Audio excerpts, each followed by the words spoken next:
This is Sarah Wolf calling to order the virtual December 1st meeting of the Manchester-Essex Regional School Committee.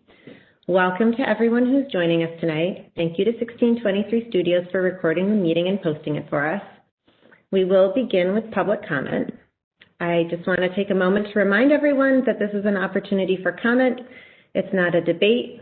Please know that while we will not be immediately responding to your comments or answering questions, we are listening and paying attention to your concerns. If you would like to make a comment, please put your name and address in the chat. Please do not make other comments in the chat. We allow 20 minutes total for public comment, and we ask each person to limit their comments to about 3 minutes. I will be timing the comments tonight, and I will ring my bell after 2.5 minutes to let you know that your time is almost up. And after public comment is over, the chat function will be turned off to allow us all to devote our full attention to the meeting. And also, I will try to remind us if anyone's calling on the phone would like to make a comment, we'll try to do that at the end too. So if you would like to make a comment, please put your name and address in the chat. Awesome. Okay, Frank Wood is first. Frank, you may unmute yourself and go ahead.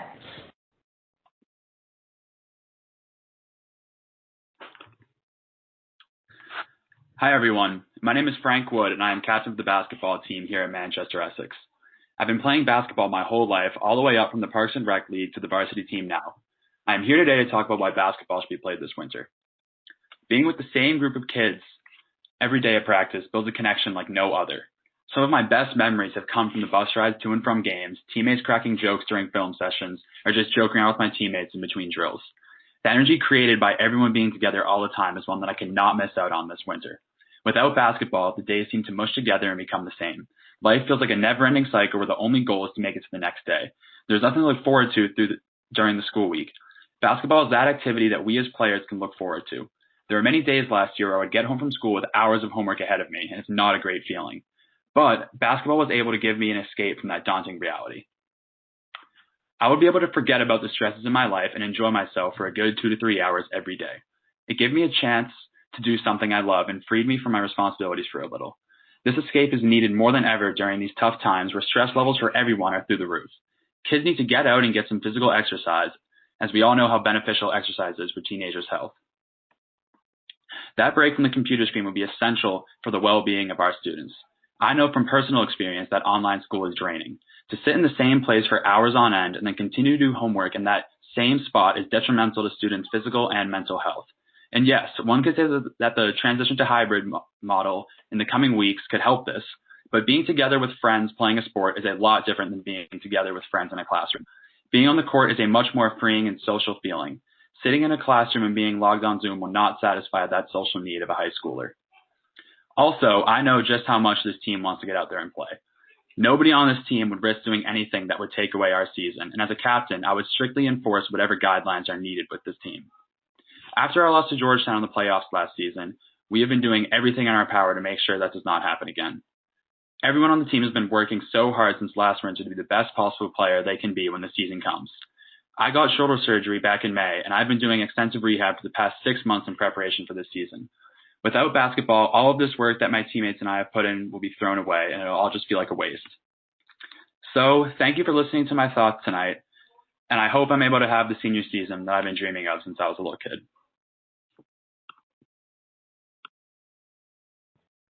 Thank you, Frank. It's always so great to hear from the students. Joseph, you're up next. Hi, I'm Joseph, student, senior. I want to start out by saying that no matter the outcome of today's meeting, the entire process of reopening schools has been a complete failure. I don't speak on behalf of only myself, but an entire community of students, parents, and others who are appalled in the manner this has been conducted and are very angry. Given that almost every vote is unanimous, I understand that you probably haven't talked about this situation to anybody else amongst yourselves. But you may be surprised that there's a whole load of people who think opposite of you and are angry with you. Dr. Fauci said a couple days ago, close the bars, open the schools. In this community, we have the unique opportunity to do both.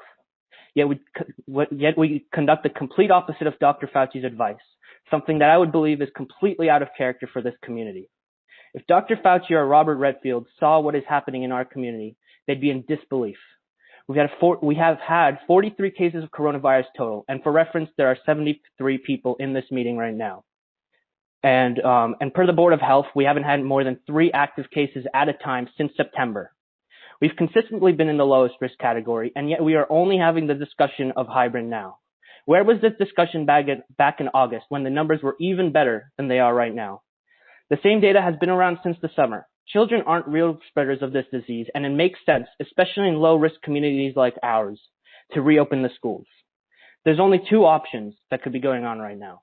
Either the school committee is completely ignoring the science, or they have some sort of special data that nobody else has access to, including the medical professionals, in which case I think we all deserve to see that data. Last meeting, the school committee claimed that we should look at the numbers and ignore the colors when talking about the updated COVID map that was given out by the state to determine the risk factors of each community. And so, well, if we see all the numbers, we'll see that they're all extremely low. So, and it would incline us to open the schools even more. So I would recommend that you follow your own advice and reopen the schools. Thank you.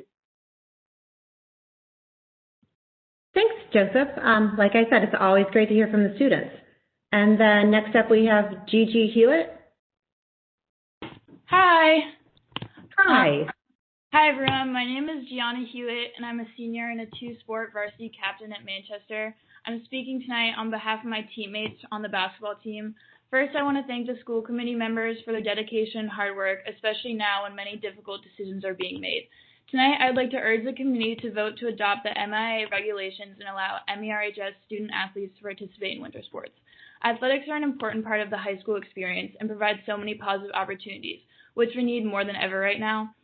Sports provide us with social interaction. I know my team especially loves being together any chance we get and are willing to take whatever precautions necessary to do so safely. Being on a team would be an impactful benefit to students in terms of social and emotional wellness. Playing a sport also helps boost morale as many students are feeling isolated with the current virtual learning situation. Sports will give us more structure, motivation, dedication, and something to look forward to every day. Another opportunity that playing a sport provides athletes with is a physical outlet. Playing fall sports was a huge success as we were able to do so without putting our community at a higher risk. We are willing to take every precaution necessary to keep everyone healthy. We just want to play. For the past 3 years, being on this team has been the best part of my year, and I can't imagine my senior year without it.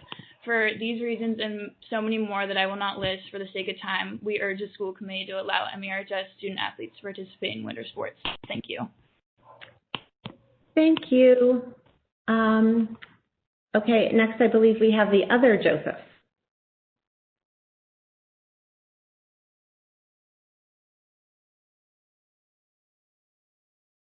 No, I think we have. Oh, that was the same one twice? We don't have another?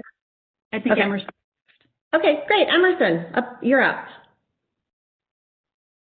Hi, I'm Emerson. I'm a senior at the school.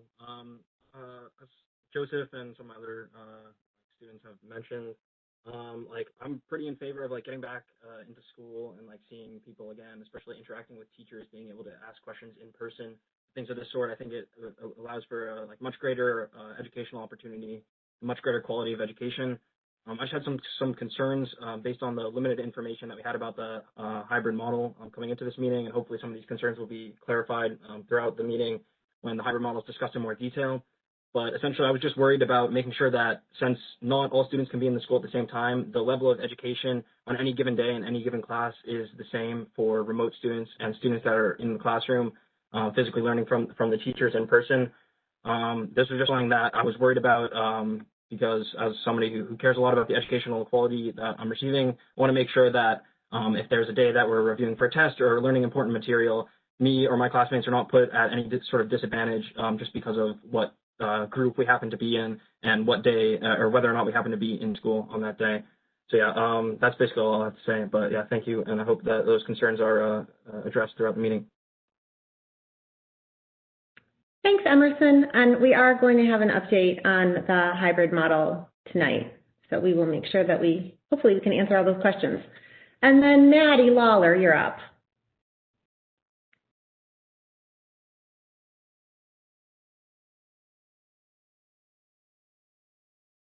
Maddie, are you there?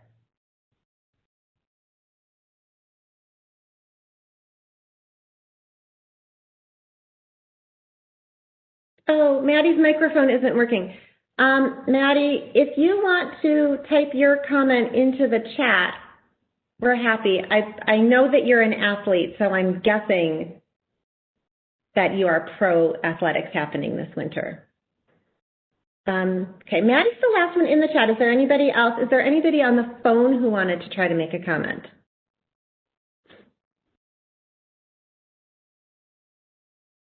No? Okay, Madison, you can type that up and send it to us, or try your mic one more time. Can we unmute her? Is it, there she is. One more time? No, I think she's having a microphone issue. All right, so we're gonna go ahead and close the chat and move along with our meeting. Okay. I have a short report because we have a big agenda tonight.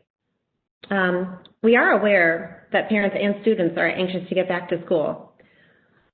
Just a little history. Over the summer, we evaluated the resources that we had available, and we made the difficult decision to start the year with remote learning. Starting the year in remote learning environment allowed us to provide students with the full academic program, as well as all of the support systems the district has to offer, along with clubs and sports for additional safe opportunities for social interaction. We recognize the importance of in-person learning, and our goal is to get the students back to school. Tonight, we look forward to hearing from our middle school principal, Joanne Mano, and our high school principal, Tricia Puglisi, about the plan for a return to in-person learning in January. We are listening. We hear you. We know that this is hard because we are also going through it, and we are working to get our kids back to school as soon as we can. Many thanks for your patience and support in this, and for your general good cheer, especially considering how much the pandemic demands that we ask of you and your amazing students. So thanks all of you for being here tonight. And I did it again. I talked right over our student report. Lucas, are you here? I am, yep. I'm sorry. I'm going to write myself a note so I don't do that again next time. No problem. Yeah, so I just have a couple of things to say. First things first, I think that at this point, the majority of clubs at our school have resumed their normal, regular activities remotely, of course. And just second, just want to say that I think that returning hybrid is, obviously on the minds of a lot of students. That along with the various concerns that a few of the students I just touched upon and mentioned. But aside from that, I just think that things are going pretty well, I guess. And yeah, that's all I have to share. Thanks, Lucas. Do any school committee members have a question or a comment for Lucas? It's always so great to hear from the students, and we heard from so many in the comments tonight, which was awesome.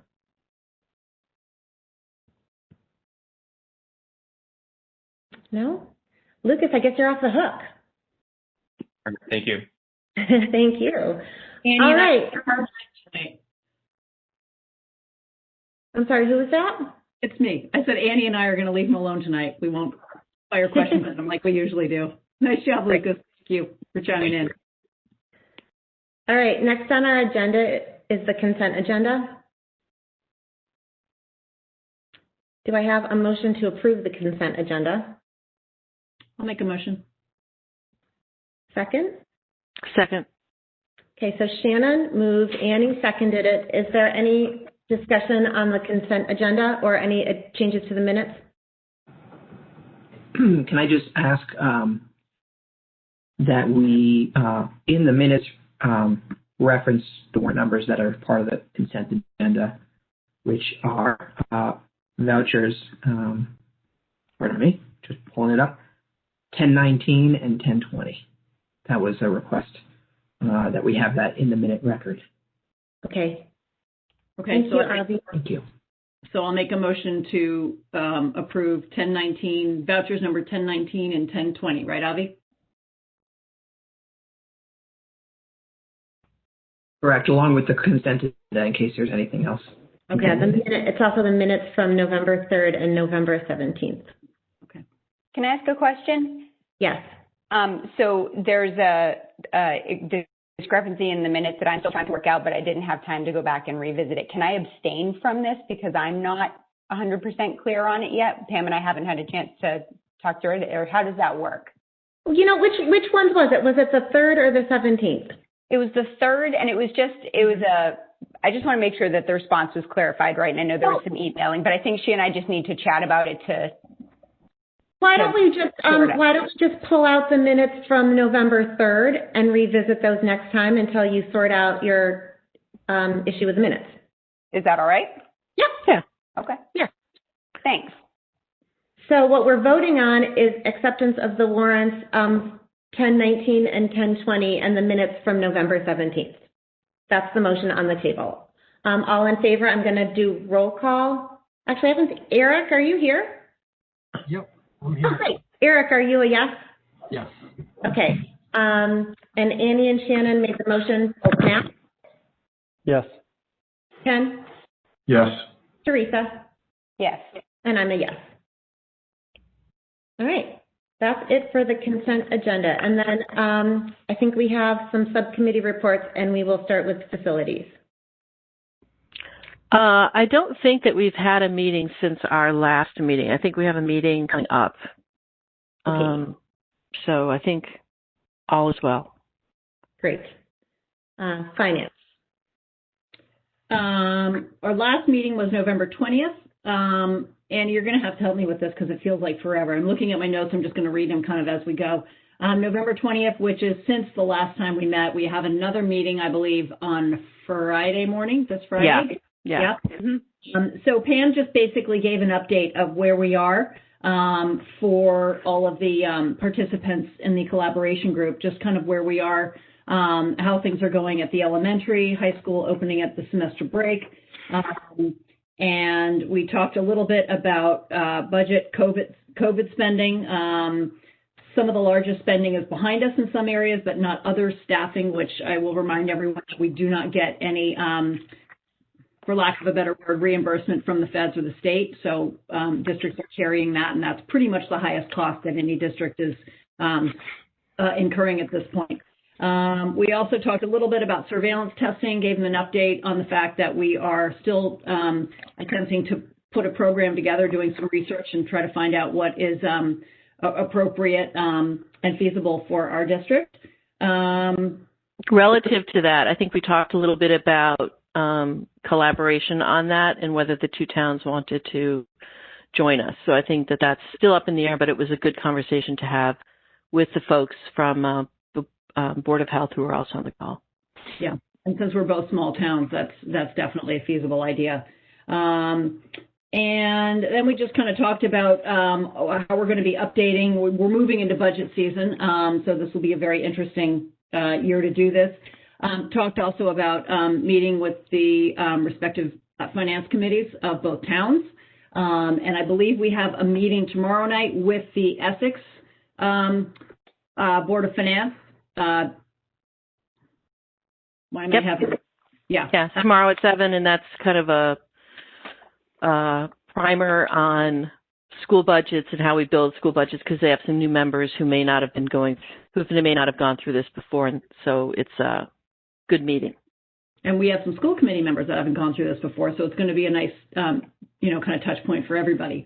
And that is posted because we will probably have more than a quorum, so we did post that. Let's see what else. We gave an update on the Eagles Nest playground. The order's been placed, and we're looking at spring construction, so that's some happy news. We also talked about the lease review. I think we decided to kick that to next year, just do a 1-year extension and just kind of figure out what the language is. And it's actually quite complicated to calculate building ownership and how to memorialize. So I think we're going to try to work on that for another year because obviously we've been a little distracted this year. And I think that's about it. Next meeting, December 4th. Did I forget anything, Pam or Annie? No, but I have to remember to reach out to Dave Driscoll again, Pam. So I'll do that right now. Yep. Board of Manchester or Essex Board of Health. Okay. And that's really about it. So we keep on moving ahead, trying to meet with the collaboration group, I think, every couple of weeks.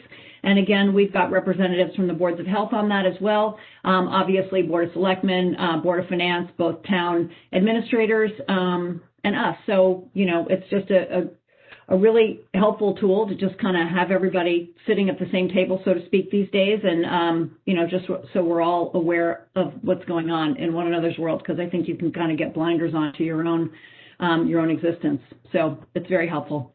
Anyway, that's all I've got. Thank you so much for that update. Can I ask a question about that, Sarah? Is that okay? Yes, of course. Okay. So logistically for the newbies here and also for the potential newbies to come spring. So there's the budget subcommittee meetings, and then there's also the meetings with the whole group. The collaboration. With the collaboration meetings. Yeah. And then if we're doing the shadowing, was Matt, were you able to shadow at the last meeting? No.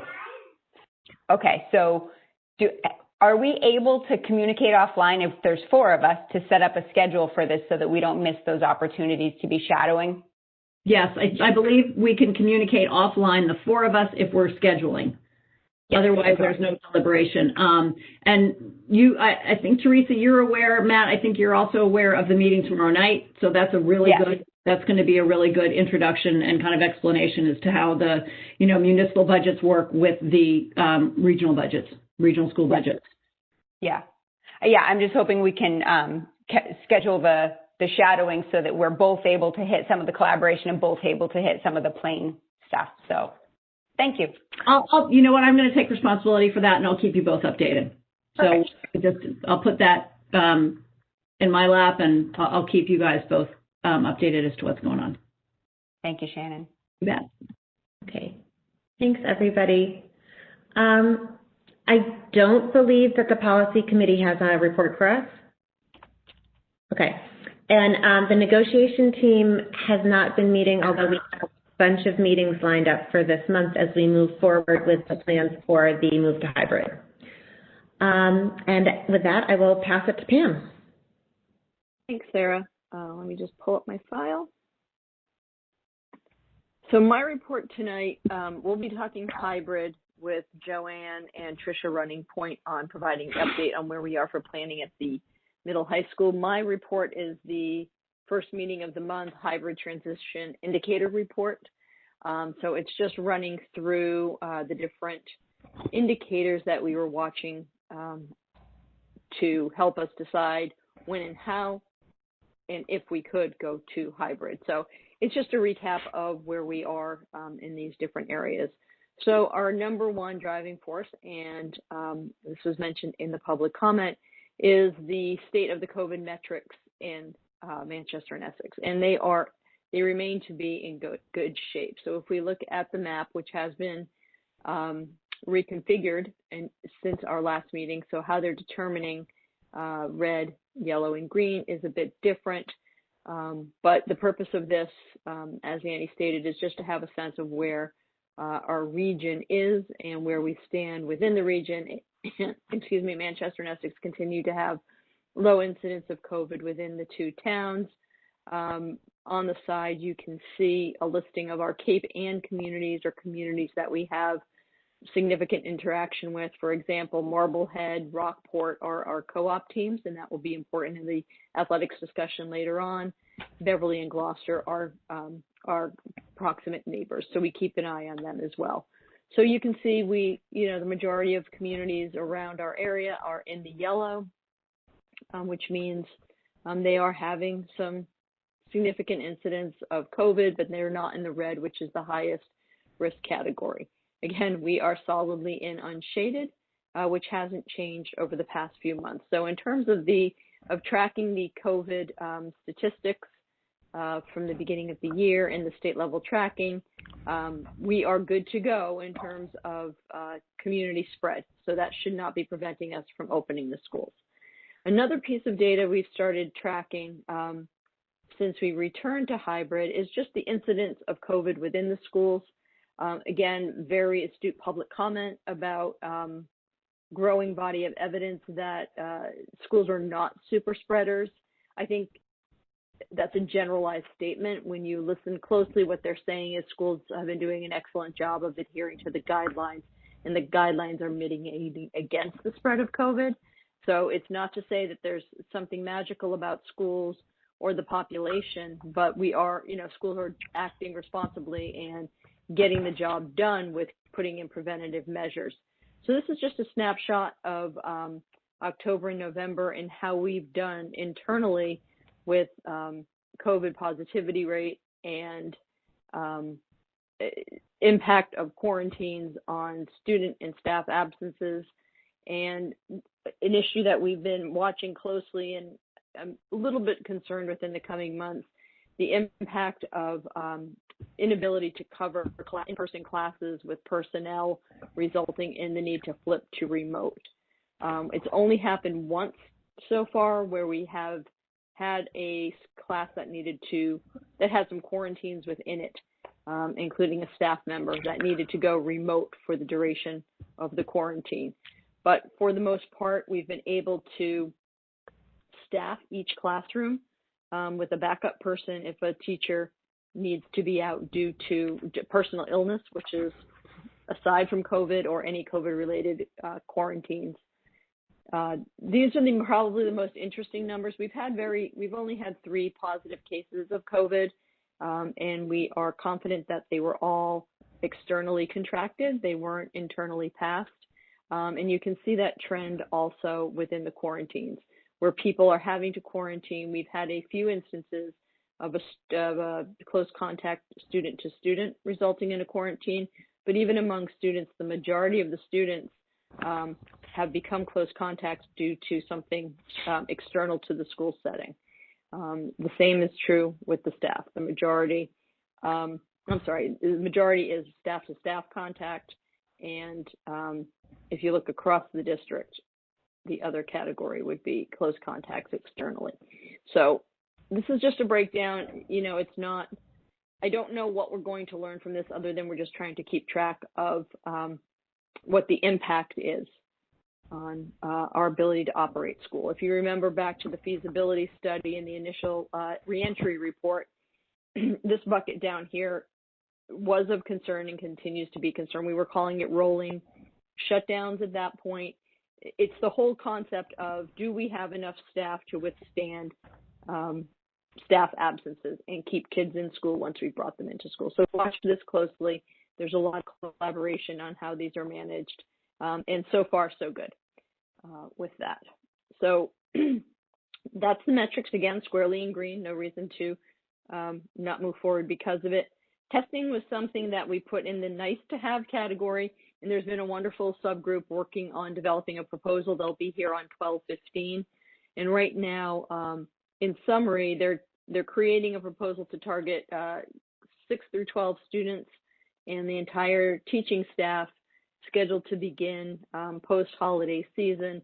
And the concept behind it, they will explain it much better than I can, is to do batch testing to assess whether or not we have COVID within the school, whether it's a symptomatic or an asymptomatic situation, and then using the batch test, identify people who need to go in for further testing before they're cleared to come to school.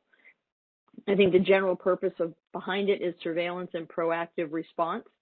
So instead of waiting until we have a budding outbreak, trying to get ahead of it and manage in a targeted way any type of quarantining or shutting down of sections or classes that may need to be done, rather than relying on just shutting school down completely, or reverting, I shouldn't say shutting down, I should say reverting to remote only because we may have had a social gathering that we can't trace or test for, and in an abundance of caution, feeling like we need to shut the whole school back over to, push the whole school back over to remote learning only.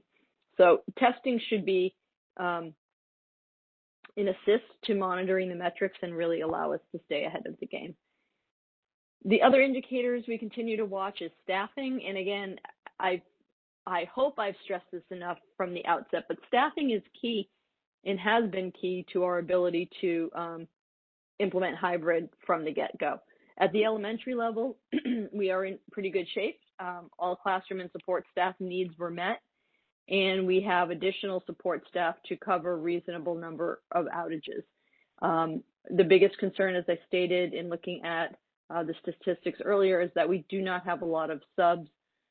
So principals at the elementary level are using an all hands on deck approach, meaning nobody's title is keeping them out of the classroom. If they need to beg, borrow from, reading specialist, another classroom teacher who may not have a scheduled class commitment at a particular time, I know they're plugging people in all day long to make sure our last resort is to go to a remote situation so that we can ensure that the hybrid cohorts are coming in on their assigned days. So not to overstate it, we're not overly comfortable with the level of staffing, but we are in a manageable staffing level at the elementary. The secondary, we continue to plow through and try to, we're in a combination of resolving HR issues. We have some outstanding requests for accommodations that still need to continue through the fact-finding and support process.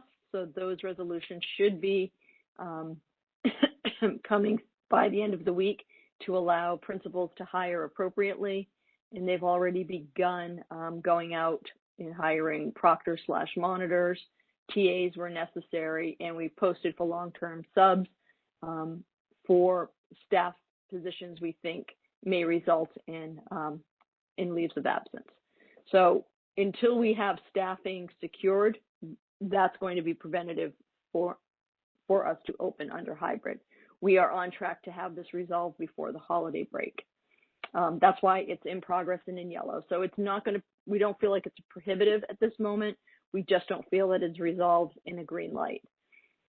Program, Tricia and Joanne will get into the hybrid schedule and how that supports the program.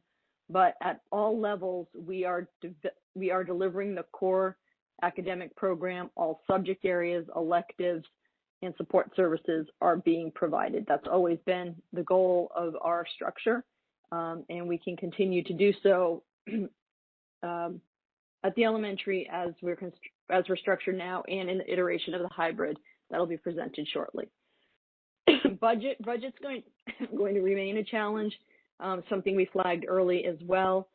We are meeting budget with the elementary hires, but we anticipate being over budget with the completion of the middle high school staffing. This is just a snapshot. You'll see on top, this is updated from last month's meeting with more solid numbers. We were able to go through and ensure that everyone represented in here is a new hire and wasn't somehow a replacement for a retirement or a resignation. So the support staffing model at this point, we're running at about $327,000. We had allocated $300,000 in reserves toward this, so we are $27,000 over at this point. This is inclusive of some of the beginning hiring at the middle and the high school. Overall, can we talk about this slide a little bit? Can I finish and then we can go back and do questions? I guess I just so. want to take you through the bottom lines just so you see how it works out. So below, this is a breakdown of this personnel cost line right here. In addition to personnel costs, we've also incurred the PPE cost, and this is run out for what we think the annual total will be. So PPE is running at $350, facilities expenditures $118. Facilities expenditures include things like some of the preventative maintenance we did on the HVAC system, purchasing of new filters, purchasing of, the air cleaners that the HEPA systems that we need to install in some of the classrooms and things of that nature. So they are physical things or services provided to ensure that the HVAC and air quality systems are in place to support teachers' return to the building. We needed additional custodial for the sanitization. That's through contracted services, running at about $120 per year, and then our technology investment at $466. So in total, we are running at about $1.3 million in support of COVID at this point.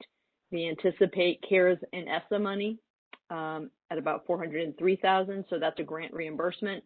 And somewhat up in the air is the FEMA reimbursement that's been prepared, submitted. We are hoping to receive a 75% reimbursement on our costs, and that should bring in another $156,000, reducing our total District out-of-pocket cost to $822. Like I said earlier, $300,000 has been assigned from reserves, and we're going to need to do some work to identify some cost savings in other areas to meet the additional $522 in costs. Sorry, Annie, didn't mean to stop you. But No, I interrupted you. I apologize. So can we talk about this slide a little bit, Sarah? Yeah, definitely. Go ahead. So this says annual COVID costs to date. And I'm just wondering if we should have another column or something that tells us, we're at 822 right now. What do we anticipate for January to June? Because this is total annual cost right now. Okay. So okay. I will have an updated personnel assumption once we finish the HR work. Okay. So for example, like PPE is PPE purchased for the year. That's right. It is. Okay. Thank you. Mm-hmm. Okay. Well, it is what it is. All right. Thank you. May I ask a staffing question? Yes. Thank you. Pam, I was reading the minutes, and I can't remember for which meeting, but in one of them you were giving us a budget update, and the staffing spend for the elementary was running at about $300,000. And I had asked, where are we on high school? And you said that isn't included. It's probably going to be double. So does this reflect, this 327, does this reflect all of the high school spend? No. Oh, yeah, okay. No, that's the two-step process of resolving the HR open-ended to establish how many long-term subs we're going to need. So the long-term sub line, which is the first line LTS, will be, I would assume a 2 to 3 head increase in that based on what I'm seeing right now. Okay, and you think one TA at this point will do it at the high school, or that's just one we've hired at this point? We're looking for one we've hired at this point. Okay. Yeah. Okay. And I think the TA and monitor situation is also going to be reflected of the overall HR finalization. Okay. So it's coming. Yeah, I figured. Just thought I'd clarify. And then looking down at the CARES reimbursement, that anticipated number, that's pretty much what we've been looking at the whole time, right? Yes. 403. That does not include what we could possibly get from the towns, though we don't know what Manchester is thinking, and we do have an idea of what Essex is thinking. That doesn't include that, right? Not inclusive of that at this point. Okay, good. So yes, there could be more money coming to support an offset. Okay, great. Thank you. You're welcome. I think the trick, and Avi, you can jump in on this, please, because my explanation may not be thorough enough. The trick with the CARES Act money is it needs to be expended by 12/31. So it will cover costs incurred in the first half of the year, but the second half of the year, there is no money dedicated as of yet. That's right. So, yep, for anything like PPE would be a good example. Can you guys hear me okay? Mm-hmm. Yeah, so PPE would be a good example where we've got the run rate costs projected through the whole year based on number of weeks, et cetera. And so, while we can get some of the things in anticipation of needing more, things that we may not need that we're still kind of waiting to see, we're not going to just buy them, and that those purchases can't be supported. So if they're after 12/30, and I think some of the other things like custodial, that's an annual contract. That's assuming it's going to run through the whole year. So really the only portion that could fit within the CARES Act, either through our money or through the town funds, if they did become available, would be something to the first half of the year. And that's something when you submit the grants, they ask you to be really clear about that. So it's definitely an area that is heavily reviewed, shall we say. So are we trying to front load everything as much as possible? Well, that's kind of what I'm talking about with the review. I think we can front load some things if they're appropriate, but some things we can't. And so, yes, we have, in fact, a lot of these purchases have, in fact, already been made. For example, technology and a lot of the PPE, not all of it. Most of the facilities expenditures are already done because those are things we needed to open, as an example. Whereas personnel costs, there's no way to front load that because we pay people as they work, not in advance.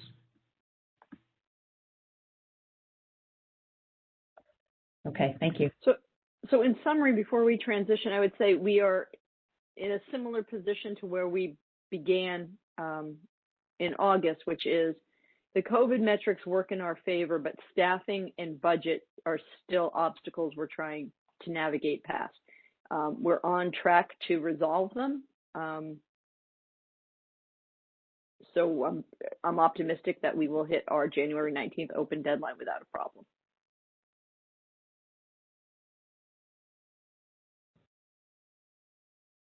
Does anyone else have questions for Pam about the transition indicators? The only question I have about budget is, do we need to move anything, or do we just wait until the dust is settled and then reconcile? Yeah, go ahead, Pam. We're going to say the same thing. Let's wait till the dust settles and then reconcile, but keep monitoring to make sure the bill we're trying to pay is one that we can.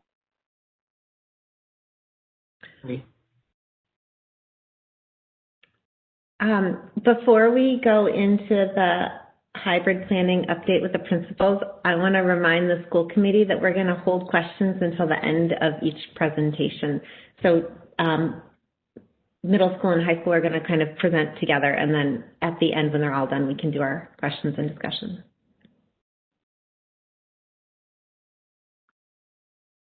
So Joanne and Tricia have been doing a tremendous amount of work to plan for January 19th and for our on-site days in December. And the two presentations work well together to show a couple of things, both the intricacies of scheduling and space at the middle high school, and how both the middle and the high school have to work together to make any and all of this feasible. So I think, if I understood correctly, we're best to start with the high school presentation and then the middle school presentation to follow, and the two work together to paint the whole picture, which is why I think if we wait to get through both of their overviews, many of the questions that we have will be answered, and then we can kind of dig into the details.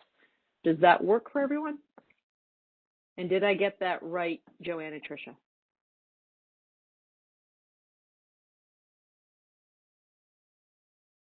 Yes, definitely.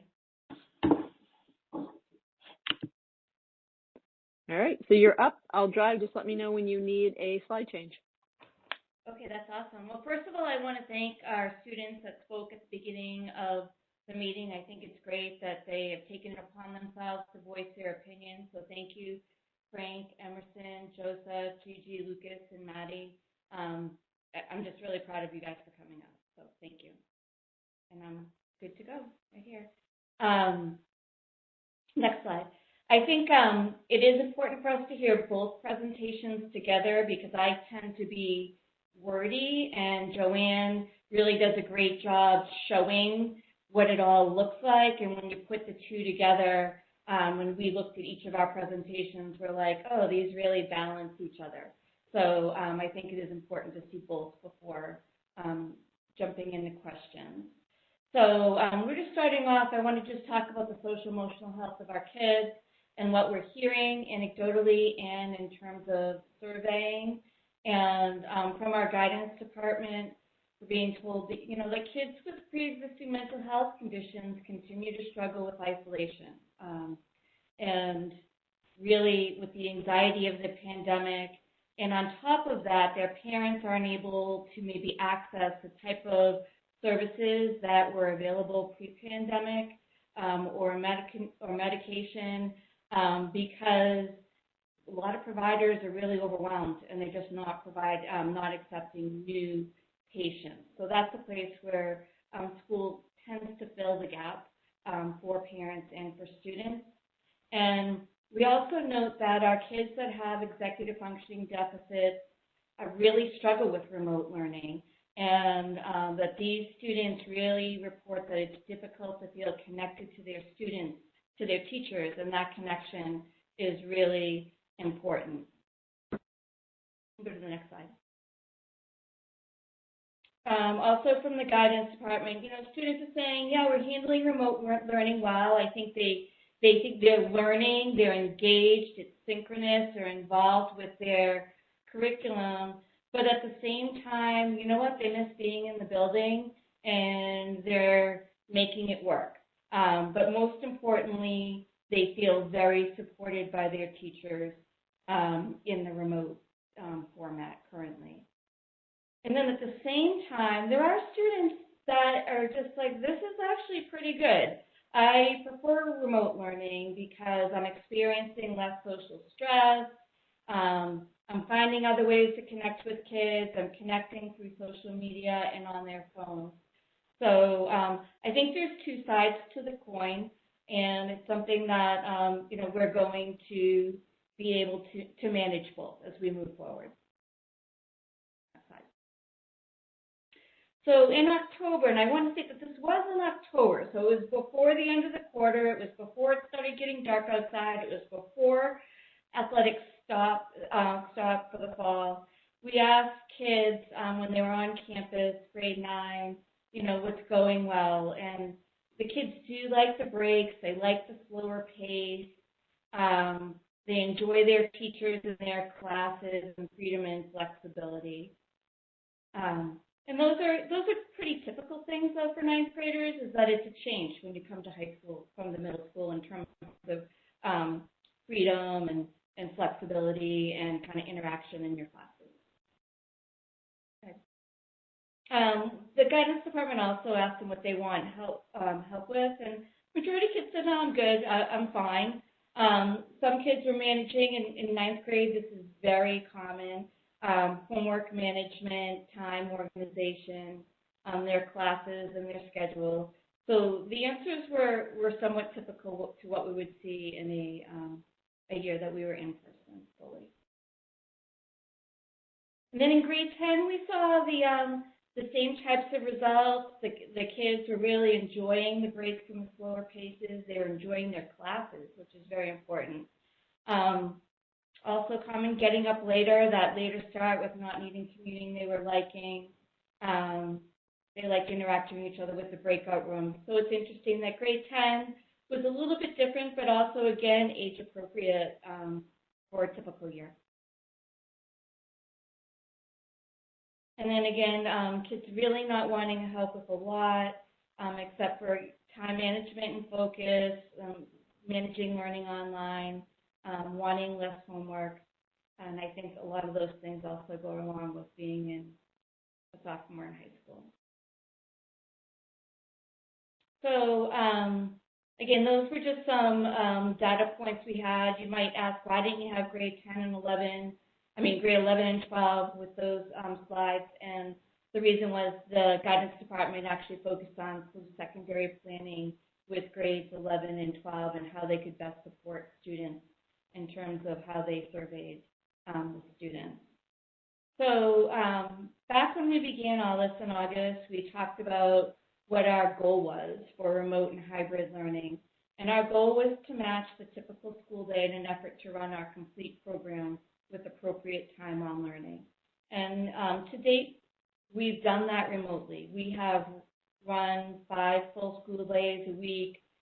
We've managed our full program. We are matching our time on learning, so we have met that objective to date, and it is our goal to do that moving forward.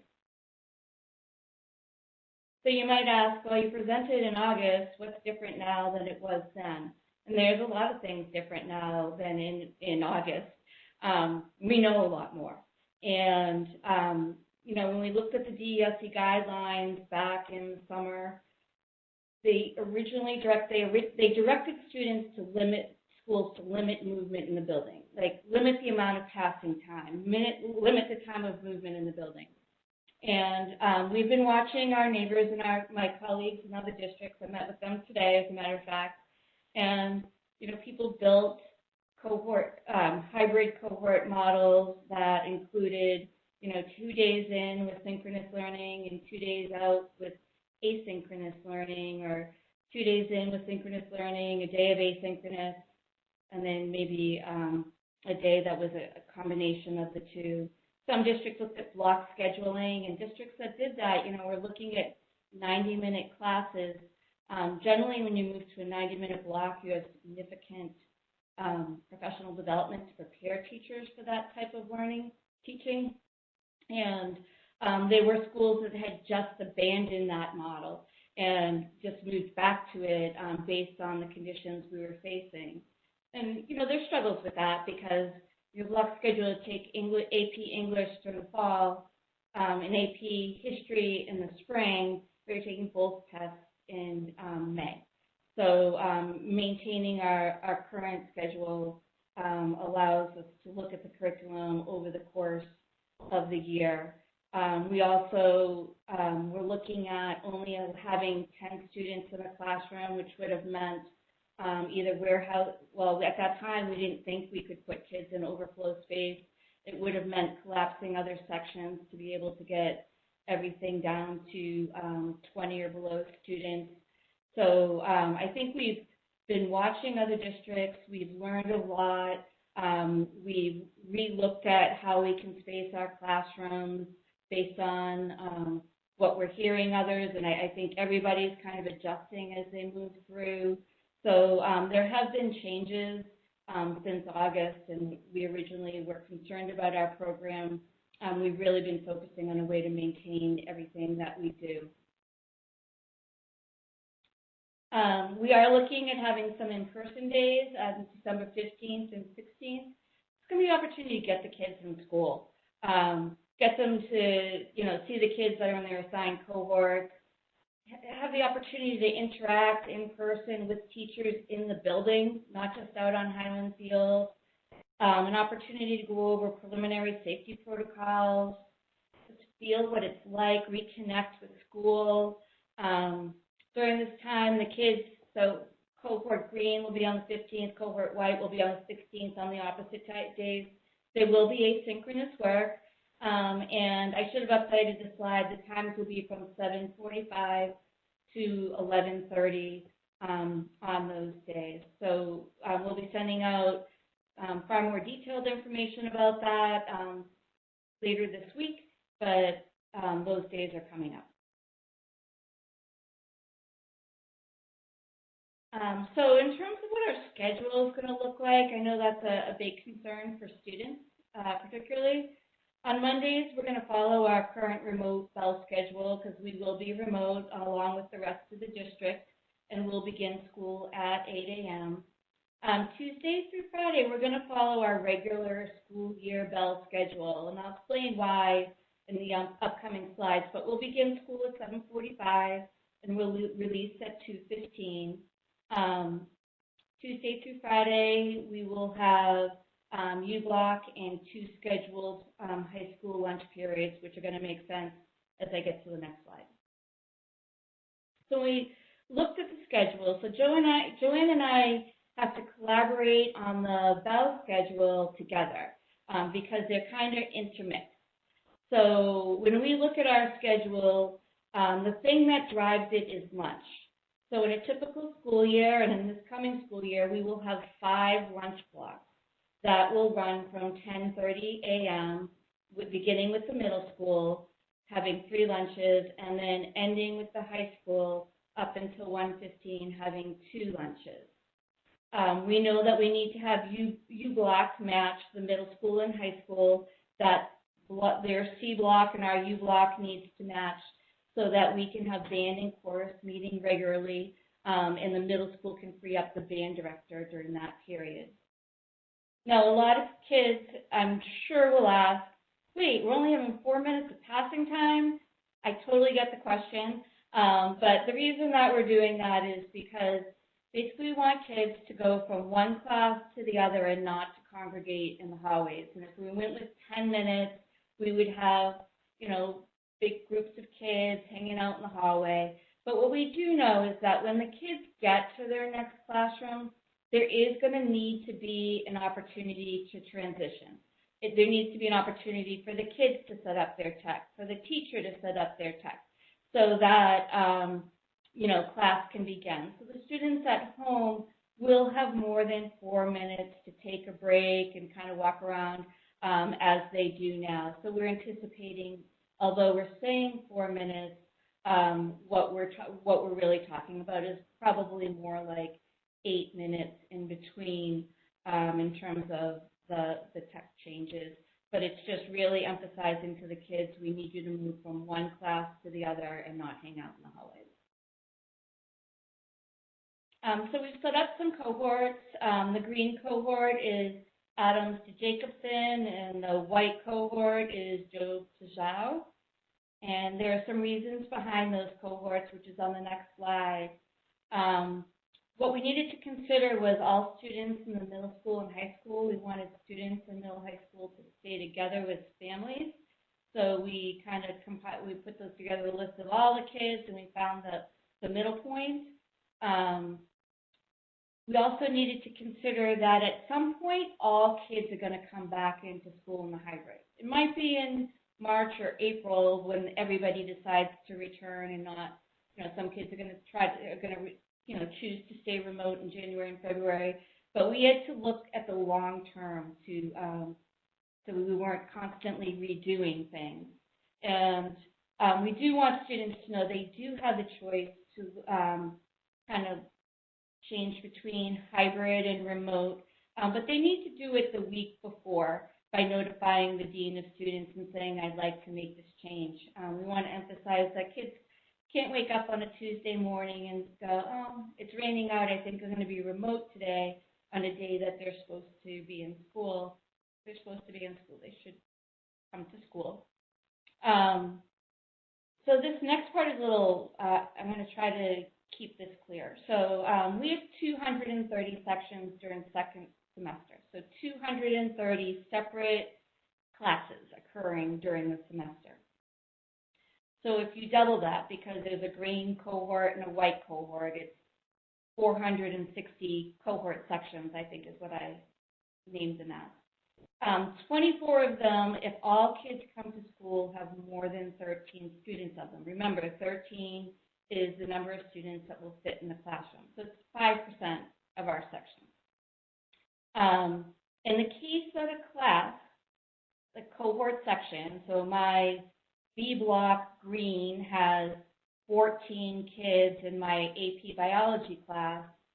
One student's not going to fit in the classroom, and we're going to need to send that student to an overflow space. It won't always be that one student. It will be a rotation of all the students in the class over time. And I think I go into more detail in the next slide. So if a cohort class is over 13, again, the number of sections that are like that it's 5% or less, because we know currently there is at least 70 students who have returned a survey stating that they plan to stay remote. So 1 to 2 will need to go to our overflow space in the auditorium and take that class remotely for just that block, not for the entire day, just that one class. The teacher will develop a rotation and a seating assignment in the case that there is over 13 students in the cohort. And the number, we're assuming that the number of sections that go over 13 are going to decline because kids are going to be choosing to stay remote during the winter months. Again, students are expected to attend school on both days in person. Now, I just want to say one more thing. Some people might say, well, why don't you just move that student? If that AP class has, 26 students in it and one cohort is 14 kids, why don't you just move that student? That's not the way it works, because that's going to impact every other class that student is in, and it may hit another class over 13. So based on the number of sections we have, that's difficult to achieve. The model of instruction, and this goes to Emerson's point. He wanted to know, I want to make sure I'm getting a quality instruction, whether I'm at home or in school. And that's when the HighFlex model comes into place.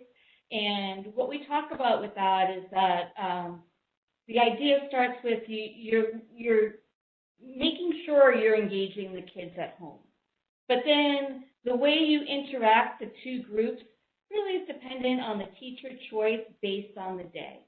So there may be days that kids are all on Zoom. The kids in the classroom and the kids at home are all on their computers on Zoom because the teacher wants them to interact with one another and put them in the breakout rooms. That is a possibility. Also, it's a possibility is the teacher is saying, well, today we're going to have a class discussion on a current event or a piece of literature, and they opt to use one of our surround sound microphones in their classroom.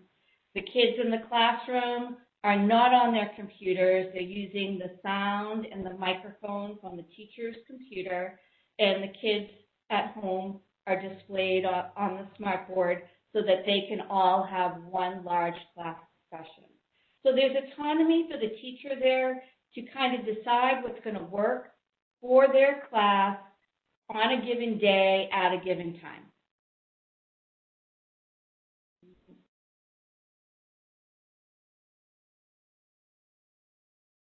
We can go to the next one, Pam. All right, so now just coming to school, there's just some logistics. So some of you may have received an email or secondary parents on Wednesday that got pushed out concerning MedBot.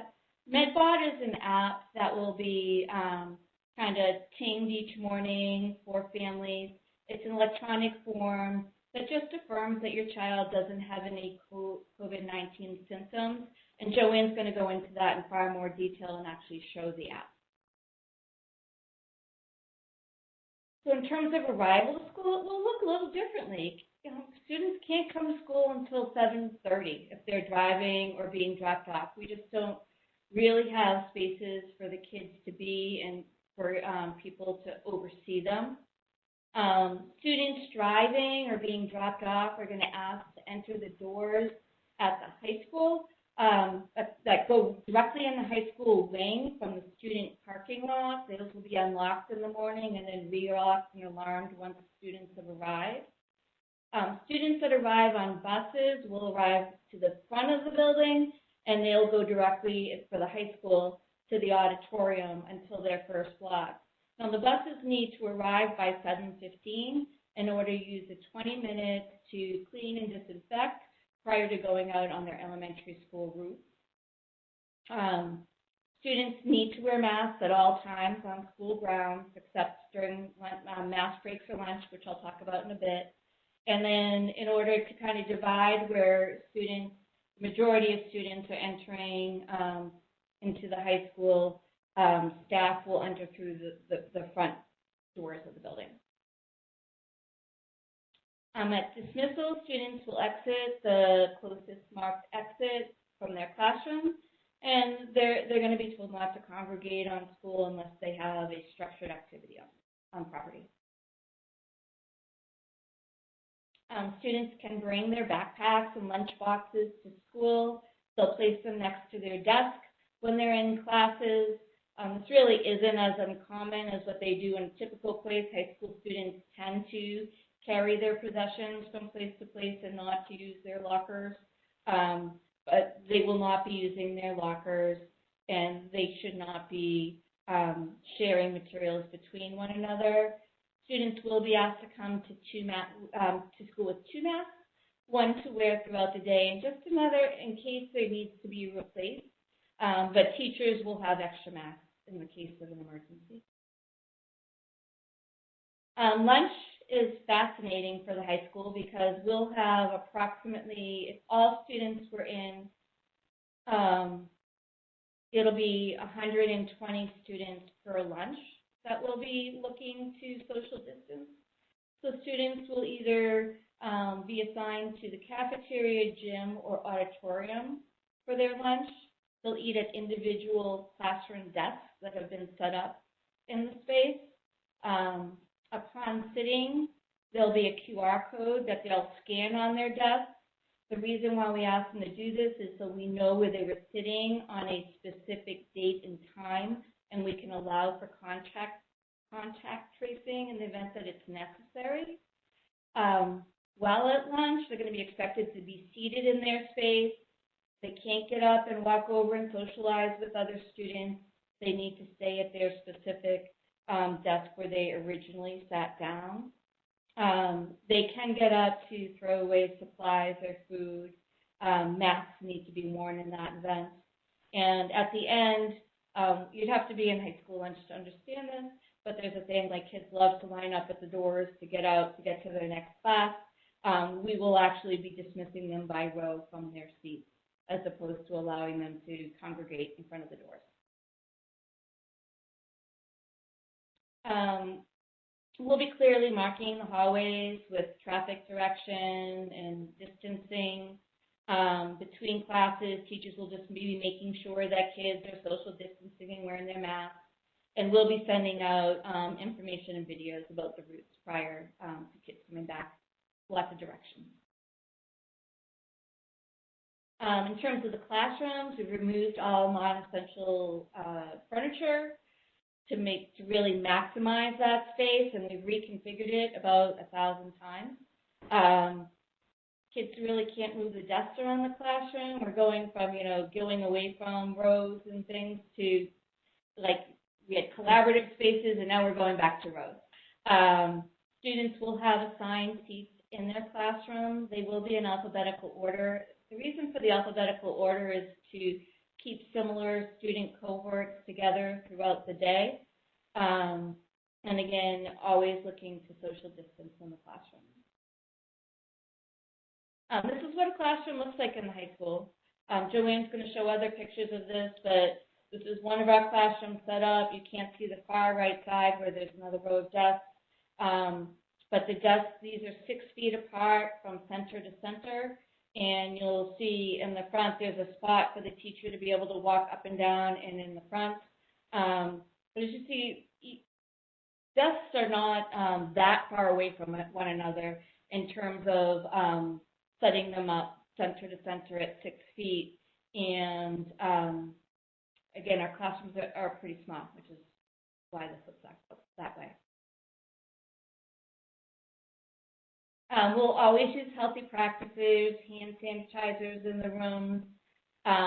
It's funny when you think of a traditional classroom, teachers always have the tissues on their desks and their trash can next to their desk.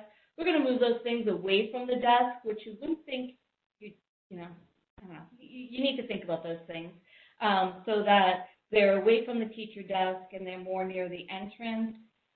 Something as simple as blowing your nose, students are going to need to go in the classroom, out in the hallway to do that, and then come back into the classroom and hand sanitizer and throw things away.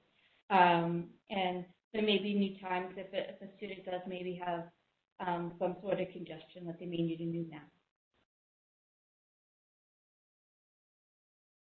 This is part that might be interesting to students. The Learning Commons will be closed. There won't be desks outside or tables outside of the Learning Commons, which is some of the favorite places for kids to be. Those spaces will not be opened. The Learning Commons will be used for some middle school one-to-one classes, but also for teacher prep space when they're sharing rooms. If there's another teacher is teaching in their room, it'll be a space for them to go to prep. Student study hall will be in the auditorium, and we'll use the QR code system in the auditorium to monitor where students are sitting. We don't want to forget crisis and safety. They still are forefront in our minds. Whenever a student comes to school, our #1 concern is their safety. So there's safety in terms of COVID, but there's also safety in terms of things that we typically do in schools, such as fire drills, and then also reminders about ALICE and what our protocols are there. So we'll be reviewing those things with kids because they remain as important as they ever were. Bathrooms. So we can allow 2 students in a restroom at one time into one of our areas. As you know, our main doors are pegged open and there's stalls within them. Students are to wear masks in the bathroom unless they're the only one there, and then certainly taking a breath is not a bad thing. There'll be waiting spots in the hallway, which if there is a line, which generally with our bathrooms that doesn't seem to be the case. And then bathrooms will be closed during passing time. We don't want students congregating there. They, again, will move directly from one class to the other, drop off materials, and then request permission from their teacher. Move on. Masks, only, regular masks are acceptable in school. Bandanas and gaiters are not considered acceptable forms of mouth and nose covering. This lots of little words here, but again, masks are required throughout the day, but there are opportunities for teachers to allow for mask breaks. The way they would do that is to go to a place where they can distance their students to 6 feet. Ideally, that would be outside the cafeteria or the gym, if not being in use, or our main hallway is a space where that could happen. And this is at the teacher's discretion. When a student refuses to wear a mask, we'll use progressive discipline and offer them masks in the classroom, in the office, and then with the dean of students. If a student refuses to wear a mask, they'll be told to go home to take part in their learning remotely for the day. They'll be required to make up missed work. The one thing that one thing I want to say is there are times when there may be a student with a specific health condition under law that they cannot wear a mask in the building, and we will follow those laws and those protocols. And then my last piece is just about standardized testing, and I'll be sending out information to the class of 2022, again, later on this week. We will be having MCAS testing. So MCAS has been a graduation requirement and is a requirement for the class of 2022 and the class of 2021 to earn their competency determination. We will be testing students that are in need of achieving that determination on Thursday, January 14th and Friday, January 15th. DESE has given us a window of January 14th to February 5th. So we're choosing days that don't conflict with the hybrid implementation, the 14th and the 15th, and then looking at Mondays, which are remote days. So again, we're not impacting the hybrid model.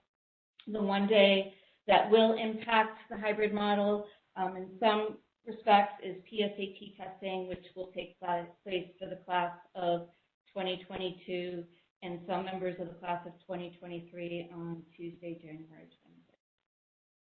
And that is it for me, but Joanne's going to fill in all the blanks for me. She did a great job. Thank you.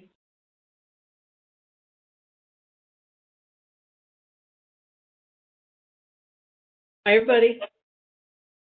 It's time for a little movement break. First we stretch and, shake out our sillies. Thanks for having us. Thanks for, giving us this opportunity to present to you. I also want to give a shout out of thanks to our facilities department. The amount of work that has been going on and will continue to happen between now and our in-person days, as well as between now and hybrid, is quite a lot of work, and they are not a lot of people. So thank you to Jason Waldron and his team, particularly Andy McGilvery and Steve Hunt. They've been tremendous. So thanks to them. I also want to start with a little bit of gratitude. A month ago, I would have not thought that we would have vaccines on the horizon, and we do, and that is tremendous. And there's a little bit of a light at the end of that long, dark tunnel. It's still a dim light, but there's a light, and a month ago, there was nothing but darkness. So we are on our way out of this dark hole, and there's going to be good things on the other side of it. So thanks, everybody, for your patience as we go along this journey with each other. We're going to come out on the other end. It's going to be okay. So we're currently scheduled for January 19th to start our hybrid, and I'll give you a little bit more information. So as Tricia began with social emotional information, impact on social emotional health, I am also going to be doing that now. I'll be sharing 3 tables with you, collected by our school adjustment counselor and teachers in the 6th grade. Thank you, team, for helping with this. The first table will show you a transition to 6th graders transition to middle school, which is a survey that they have completed for the last couple of years around the 3rd week of school to kind of see, how are you doing? How's it going here at the big school? The second table is students who were requesting to talk to the school adjustment counselor after some mental health lessons and signs of suicide refresher classes. They had the full course last year, and this year was refresher training. And then the third table is a fall check-in that we just did with all of our kids during advisory block through a Google form. So this is the information that is forthcoming. Thanks, Tim. So how has the transition to middle school been?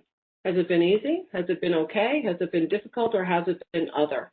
The specific details from 2019 and 2020 are there for you in the table.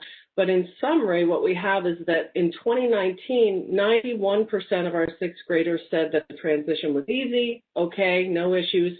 9% of them perceived it and experienced it as difficult or other. And this year, we have 88% of our students saying that it was easy, okay, no problem, and 12% saying it's been difficult or other.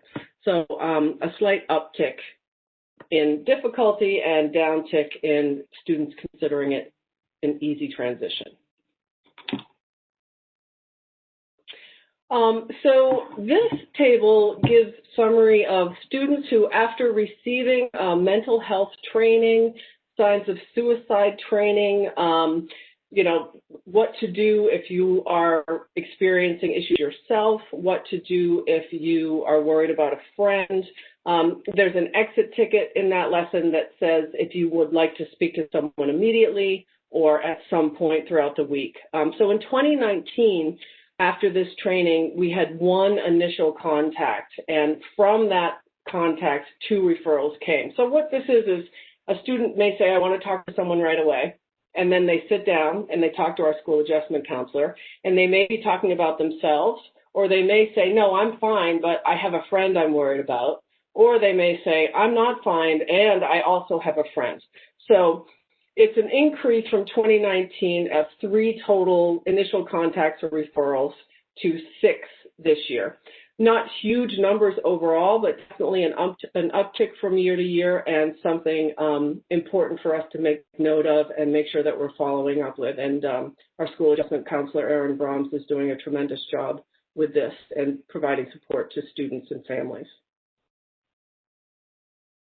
And this last table, we sent out a survey to our students during advisory block. We asked them 4 simple questions. The first one was, compared to this time last year, do you feel more sad, less sad, or about the same?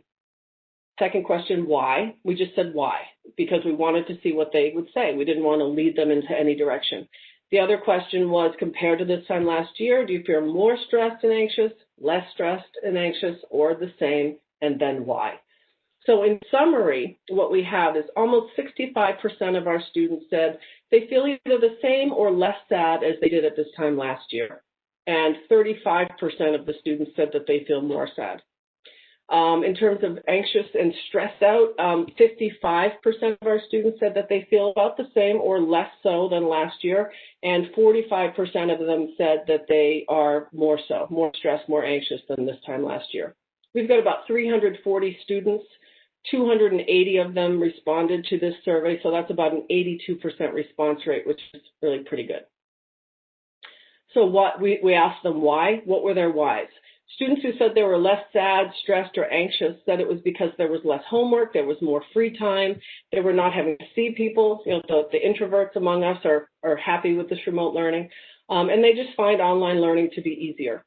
Those students who said they were more sad, stressed, or anxious said it's because they can't be in school, they can't go anywhere, they can't see their friends, get COVID, online school, they have personal reasons, just school in general. So students who didn't identify remote school or school related to the pandemic, but just school in general, That was another reason, and that they can't see their families. The two responses in this list that were the highest responses were online school being the highest response of why they were feeling more sad, stressed, or anxious, and the fact that they can't see their friends was the second highest response. And those two things obviously go hand in hand.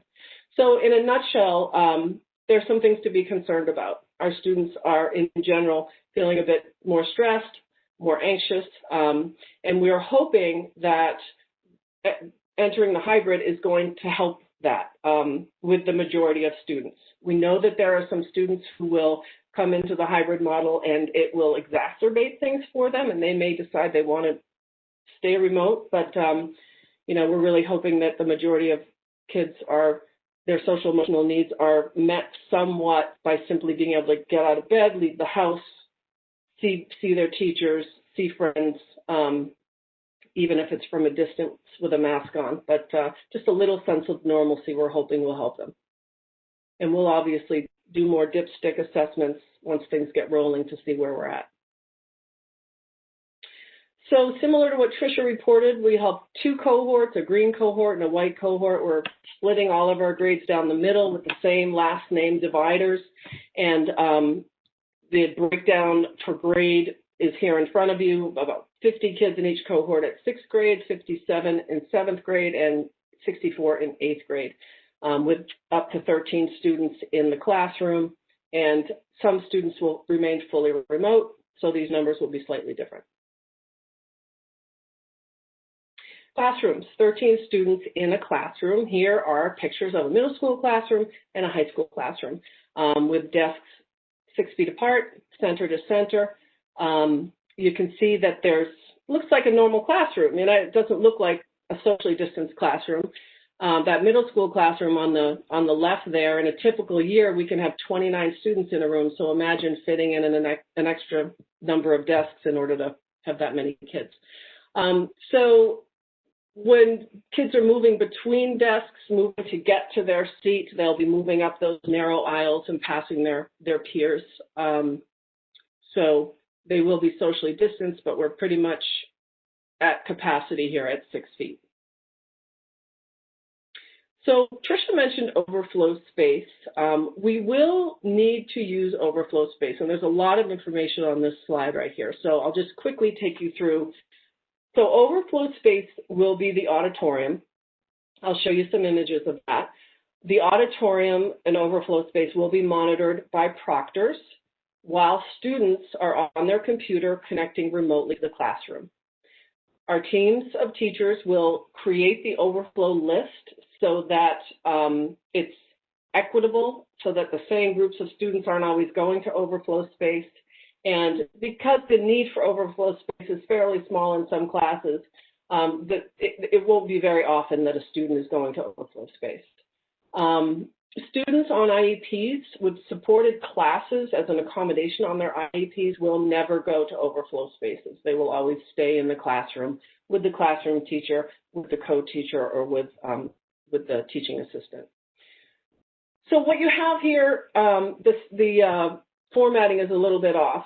The green cohort, white cohort, those words should be over the two columns. But this is the minimum overflow space usage, assuming that all 340 kids are coming in. Pam sent out a survey a while ago asking parents their choice between hybrid and remote. Last time I checked, we had 270 responses, so we're still waiting to hear from about 70 families. But of those 270 responses, 22 families have said that their students will stay remote. So the numbers you see there in terms of the seats required in overflow space won't be that high because we have 22 students staying fully remote, and we still haven't heard from 70 families, so the likelihood that we'll have more numbers coming down because people will choose fully remote is a thing. But what I want to point out on this is C block there. You can see first column, it says 28 seats for the green cohort, and then go down that first column where it says G block and it says 17 seats. So that's our 8th grade class right now. We have 127 8th grade students. Because of that, and C and G blocks are when they go to their exploratory classes like art and engineering and music and health and gym. And those classes are contributing to, not those classes, but the sizes of those groups are contributing to the need for a considerable amount of overflow space. So there will be students in overflow space every day. It's just something that we can't avoid given our space and our resources.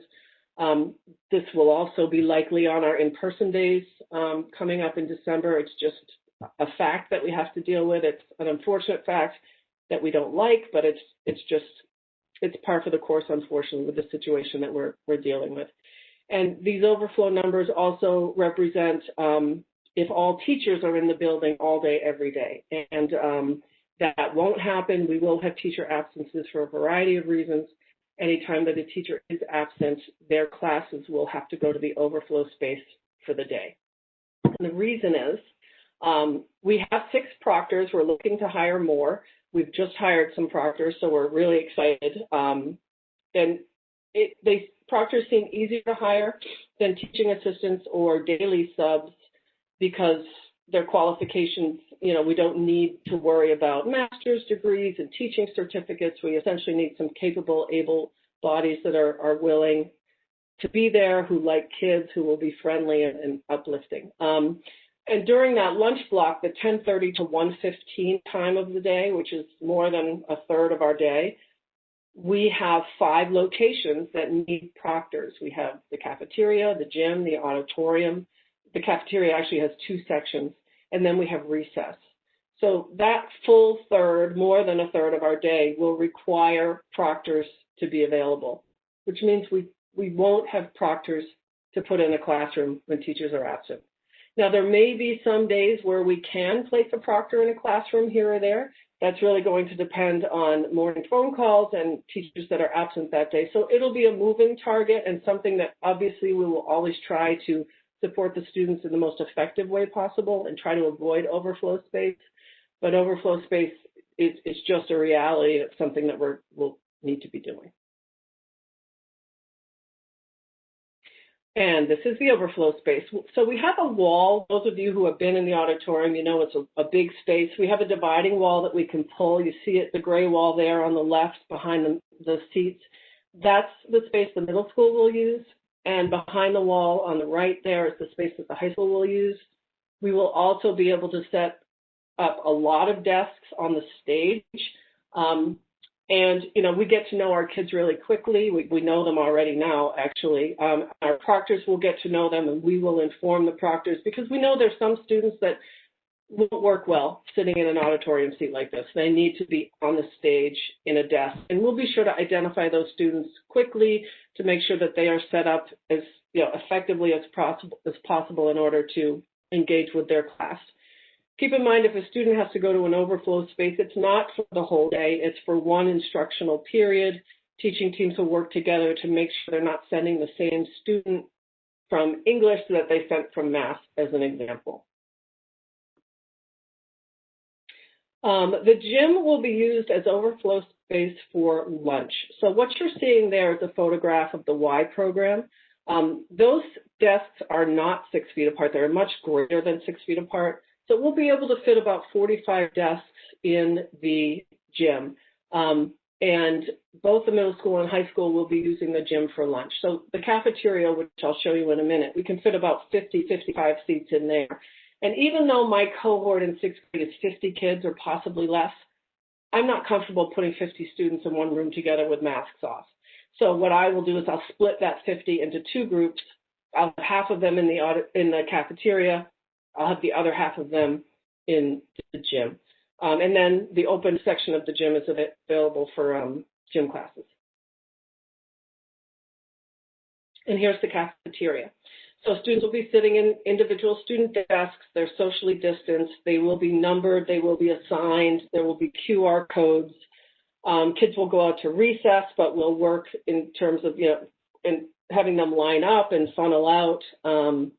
Other kids may just want to sit and relax and read or be on their phones, which I hate to say, but they will have their phones available to them, and that's something that they might want to do. So Pam mentioned staffing challenges. The challenges that we face with the hybrid a lean towards alliteration. It's staffing, schedule, and space. Those are the primary things that are really hard to control. The space is what we have. We can't really do much more with it. The schedule has to be what it is because we have to align ourselves, the high school and middle school, and we share space and we share staff. So that's something that isn't as flexible as we would like it to be. And then staffing is a reality. We have a good number of staff with some health conditions or family considerations. So initially, about 30% of the middle school staff received remote accommodations. That's since September. We are currently awaiting final decisions from about 20% of the faculty, which is 6 teachers, and that's across all grade levels.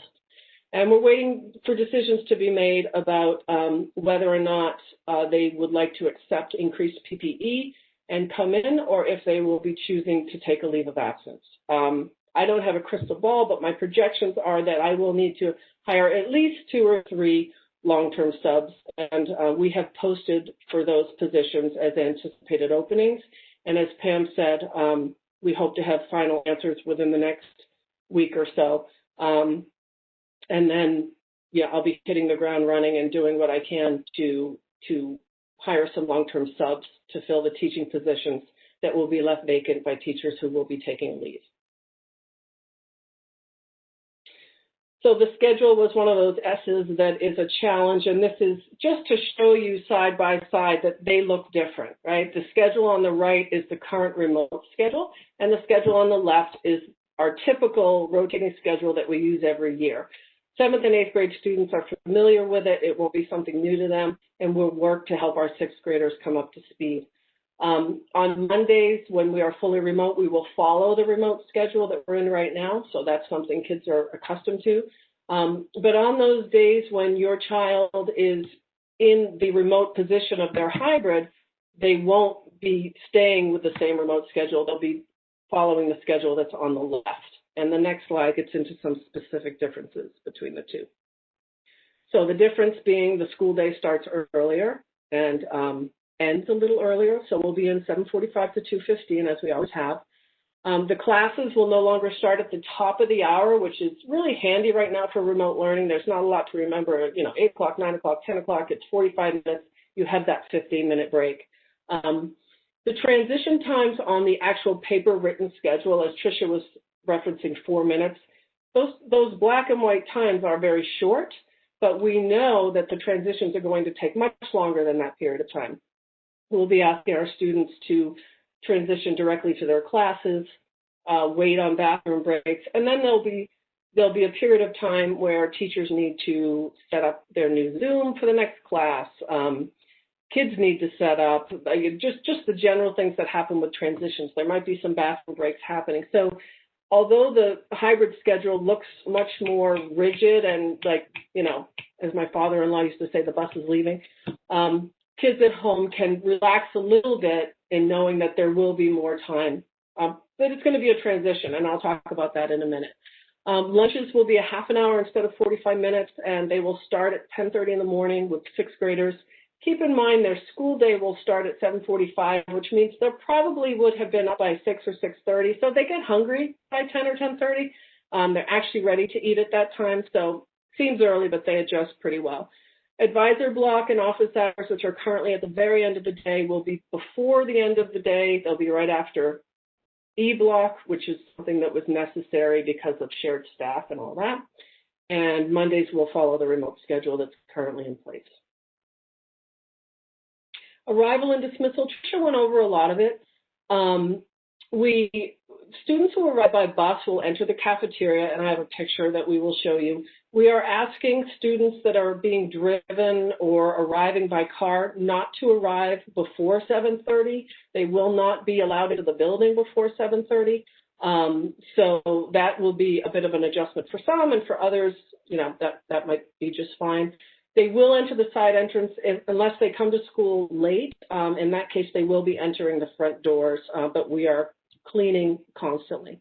And then the same thing, the end of the school day, we end at 2:15, and we ask students not to congregate, and we'll ask them to exit through the nearest classroom door or building door, and these are all things that we'll practice with them.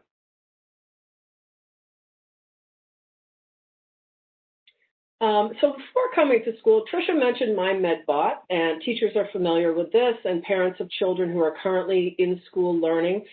We do currently have our specialized programs in school right now, and they have been since September. So we've been bringing in students who demonstrate a need based on attendance or grades or homelessness or other things. So we do have students in the building, and we have since September. We have teachers that have been working with kids face-to-face, teachers who have been practicing this high flex approach. So we have some on-site experts who can help other faculty and staff as we adjust. So this is the My MedBot app that we will be asking families to upload onto their phone. Every morning I get a reminder at 6:30. It's almost like my wake up, or 6 o'clock in the morning. It's like my wake up alarm. And I open up the My MedBot app, which is this little icon here that you'll see on your phones, and I answer the following questions. Yes or no questions. Have you been in contact with someone who's positive? Have you traveled outside of Massachusetts to a high-risk state? In the last 14 days, have you been tested? Do you currently have any of the following symptoms? And, low-grade high fever, loss of taste, cough, et cetera, et cetera, et cetera. You'll see at the bottom there, we're hoping people click none of the above. So if all of the answers are no, and the final answer is none of the above, the student gets a green, good to go, come to school, thank you. If they're answering yes to some of those questions, and this is students and faculty and staff, everybody coming into the building answers this, does this. People who don't have phones or who aren't comfortable with online apps, we have a paper version as well. If they answer yes, they get a red signal that tells them don't come to school, and then our tremendous nursing staff, I should give a shout out as well to Cindy Aldrich at the middle school. They're doing amazing work right now. They will reach out and they will guide the family and the student on what to do next. So we're hoping that proper use of this will really mitigate the risk between the mask wearing that we're doing, the social distancing, the constant cleaning of the facility, and this screening process that people will undergo before coming to school is another mitigating factor. So this is the picture I promised. The yellow arrow points to our cafeteria. Students who come off the bus will head right to the balcony and enter the cafeteria. Proctors will be there waiting, and they will sit in those socially distanced desks. Students arriving by car should not arrive before 7:30. They will enter at the red arrow, and the high school students will enter up here, if you can see me circling, at the entrance off the student parking lot. We'll have 2 desks with pump hand sanitizer there waiting. Students will head right into the pods, right into their classrooms. That stairwell will be a one-way stairwell down for the rest of the day. Our front stairwell will be a one-way stairwell up, and we'll have lots of signs around the building, arrows, directionals, and we'll be taking some time to practice with kids as well. So, parents on the call, I did get a couple text messages and some emails that some people had trouble getting on the meeting. Please spread the word that all this information is coming out again from Tricia and myself to give you everything that you need. And so this is a quick cursory overview. But students will not use lockers. They will carry their backpacks, their Chromebooks, and their chargers will be in their backpacks. We will supply headphones. They have art kits that they received at the beginning of the year. They have science kits that they received. They have planners, calculators, all those things. They will have them in their backpack, and they will travel with them to school every day and then bring them back home with them at the end of the day and then back and forth. Masks, Tricia went over that pretty clearly. The other required supply is clothing to stay warm, layers. Students can wear hats, they can wear mittens or gloves. Teachers will be bundled from time to time because classroom windows will be open. I want to make it clear that they don't have to be open. We have a state-of-the-art facility that is very well ventilated, and our HVAC system is tremendous. So it's not necessary. There's a constant fresh airflow in and out of the building, and Jason Waldron has taken our teachers through that and would be happy to do it again. But some teachers would feel more comfortable with the windows open, and that's perfectly fine. So could get cold in classrooms. Also, for recess, we're going to get the kids outside as often as we can, rain, shine, or cold. The state requirement is I can't take them out if it's below 20 degrees, so that's kind of the cutoff.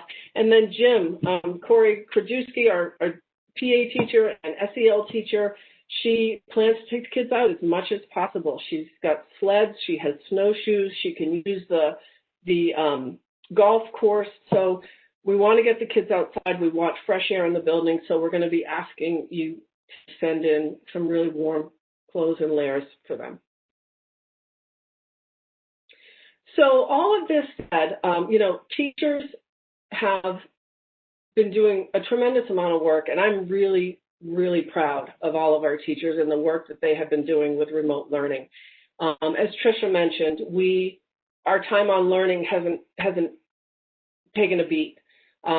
Teachers are on track with their curriculum maps. They're covering new curriculum. They're, piloting new curriculum in 8th grade and really working very, very hard and doing remote learning really, really well. And this is a group of people that at this time last year, speaking about how'd you feel around this time last year, this wasn't even in their realm of consciousness.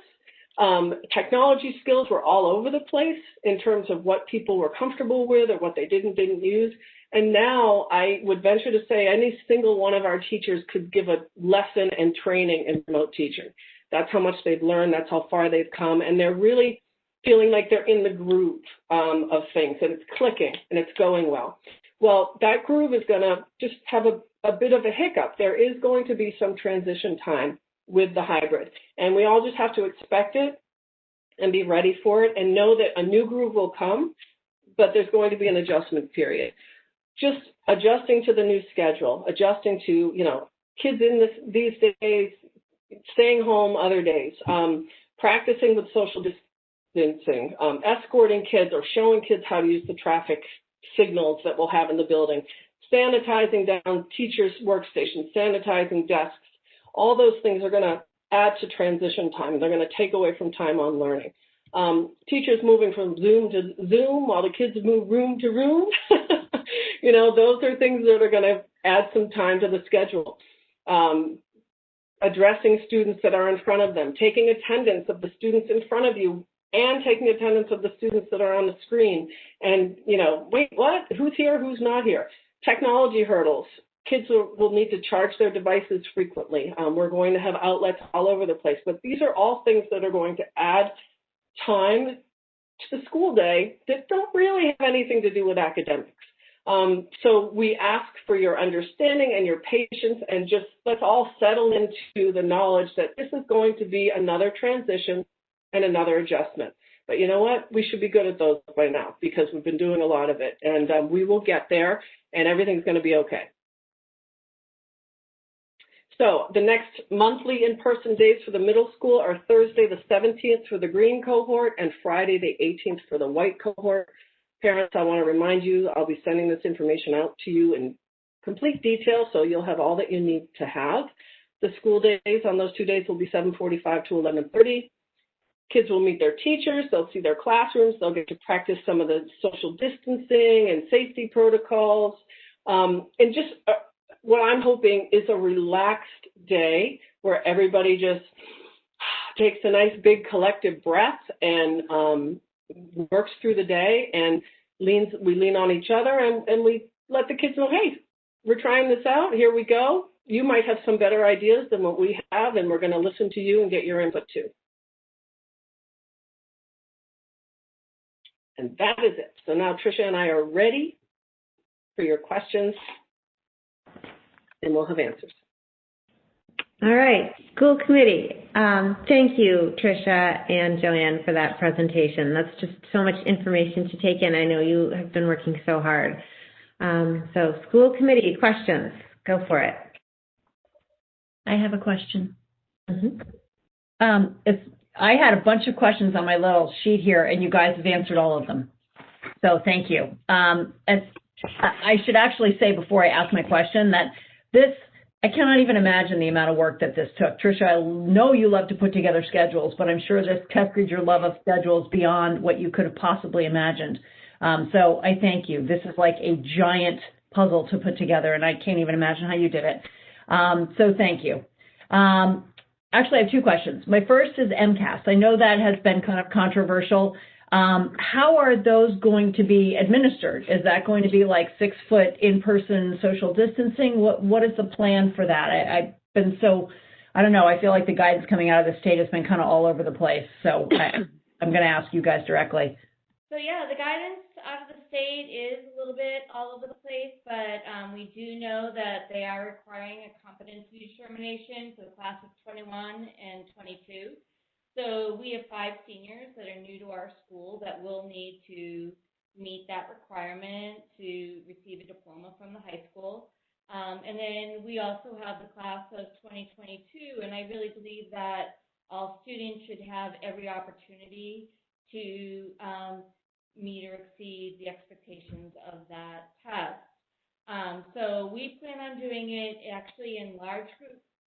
So DESE actually in the past, in regular years, has frowned on large group administration, but given the circumstances of this year and our desire not to impact our transition to hybrid, we're going to use a large group administration in the cafeteria and in the auditorium, with the exception of students who need small group accommodations, like we will have separate spaces for those students, but we will be doing them in larger areas to reduce the number of proctors and to allow students to come in, take the test, and then to immediately leave the property when they're done.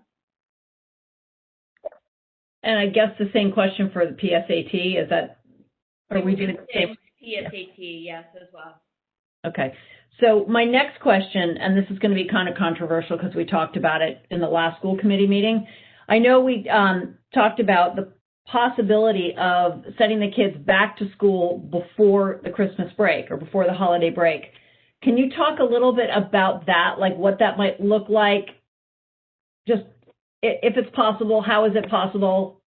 Just walk us through that quickly, if you can. I speak for the high school level, and I think then Joanne can speak for the middle school level. But for the high school level, our biggest obstacles are staff that are on accommodations that will not yet be back. Also lunch, like huge thing. I guess if you don't work in a high school, you don't understand the idea of balancing lunch. But we spend a lot of time balancing lunches based on a semester. So when we get into semester 2, we're going to balance the lunch based on what kids are in which classes so that we make sure there's not more than 120 kids in each lunch. To do that twice and then to remix it would be challenging. And also to continue to remix those kids around would also be challenging. And Shannon, at the middle school level, the simple answer is staffing. I've got 6 teachers right now that I have question marks about. I don't know if they're coming back or not yet, and I need to replace those. I shouldn't say replace because they're not replaceable, but I need to find long-term substitutes for teachers who are choosing to take a leave, and it's going to be challenging at best to do it before the 19th of January. I'm not confident I could do it sooner than that. And just to be fully transparent, I may not even have it done by the 19th. And if that's the case, we will have students with holes in their schedules who will be having a study hall until I can find teachers for their classes. I just want to add also one thing in terms of our semester break. Our semester break was originally based on the school year starting later, supposed to be January 29th. We've bumped it back 10 days to January 19th to create the opportunity to move to hybrid sooner, which is actually tremendously impacting our second quarter, particularly our senior English electives, and they're losing a number of days. But they have resigned to say, yeah, we were able to do that because, we know it's important to bring the kids back to school sooner rather than later. I didn't realize that, so thank you. Thank you for elaborating on that. I'm done, if anybody else, so thank you both. Actually, just a quick follow-on for Joanne. Thank you very much, Joanne and Tricia, for the presentation.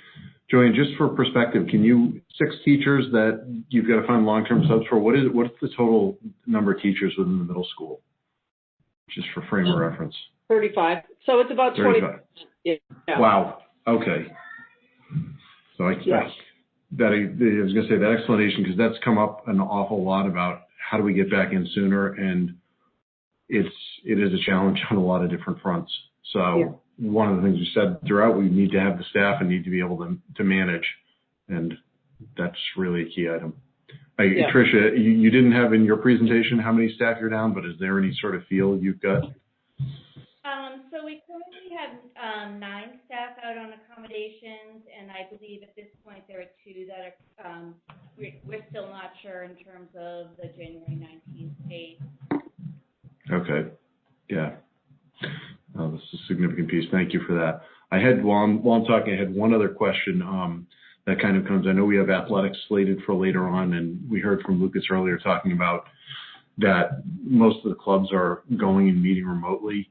Much like the athletics and the have been started and have been running through the fall season, is there anything even for the extracurriculars that things can be started sooner? I guess what's the schedule for how that would look? Would that also be January 19th in terms of having more in person rather than just fully remote? That's definitely something we can look at. And it really depends on the extracurricular. I know there's a real desire for, if we talk about the arts, but there still is a guidelines from the Department of Education that singing is not something that can happen within schools. In terms of instrument play, there is we're ordering barriers for some instruments so that they can play within school at 10 feet. But there are some regulations there that are hindering us. In terms of things like robotics and other club activities, certainly we can begin to accommodate those. Okay, and that also would, even though that kind of isn't part of necessarily the regular school day, that I think stipends are those of it, but that's active, and that can also begin in the after school hours. 100%, yes. Awesome. Thank you very much for that. Yeah.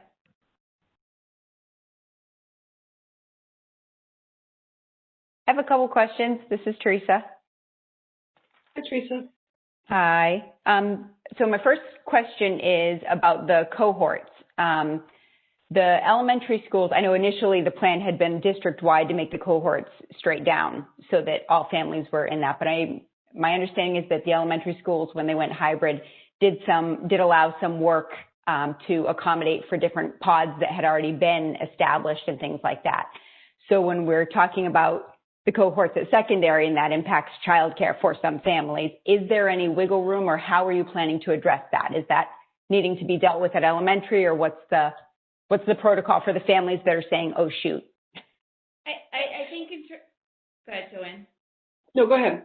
I think in terms of childcare, that's something we can look at in case-by-case situation. But in terms of, like, I've had a pod with my friends learning.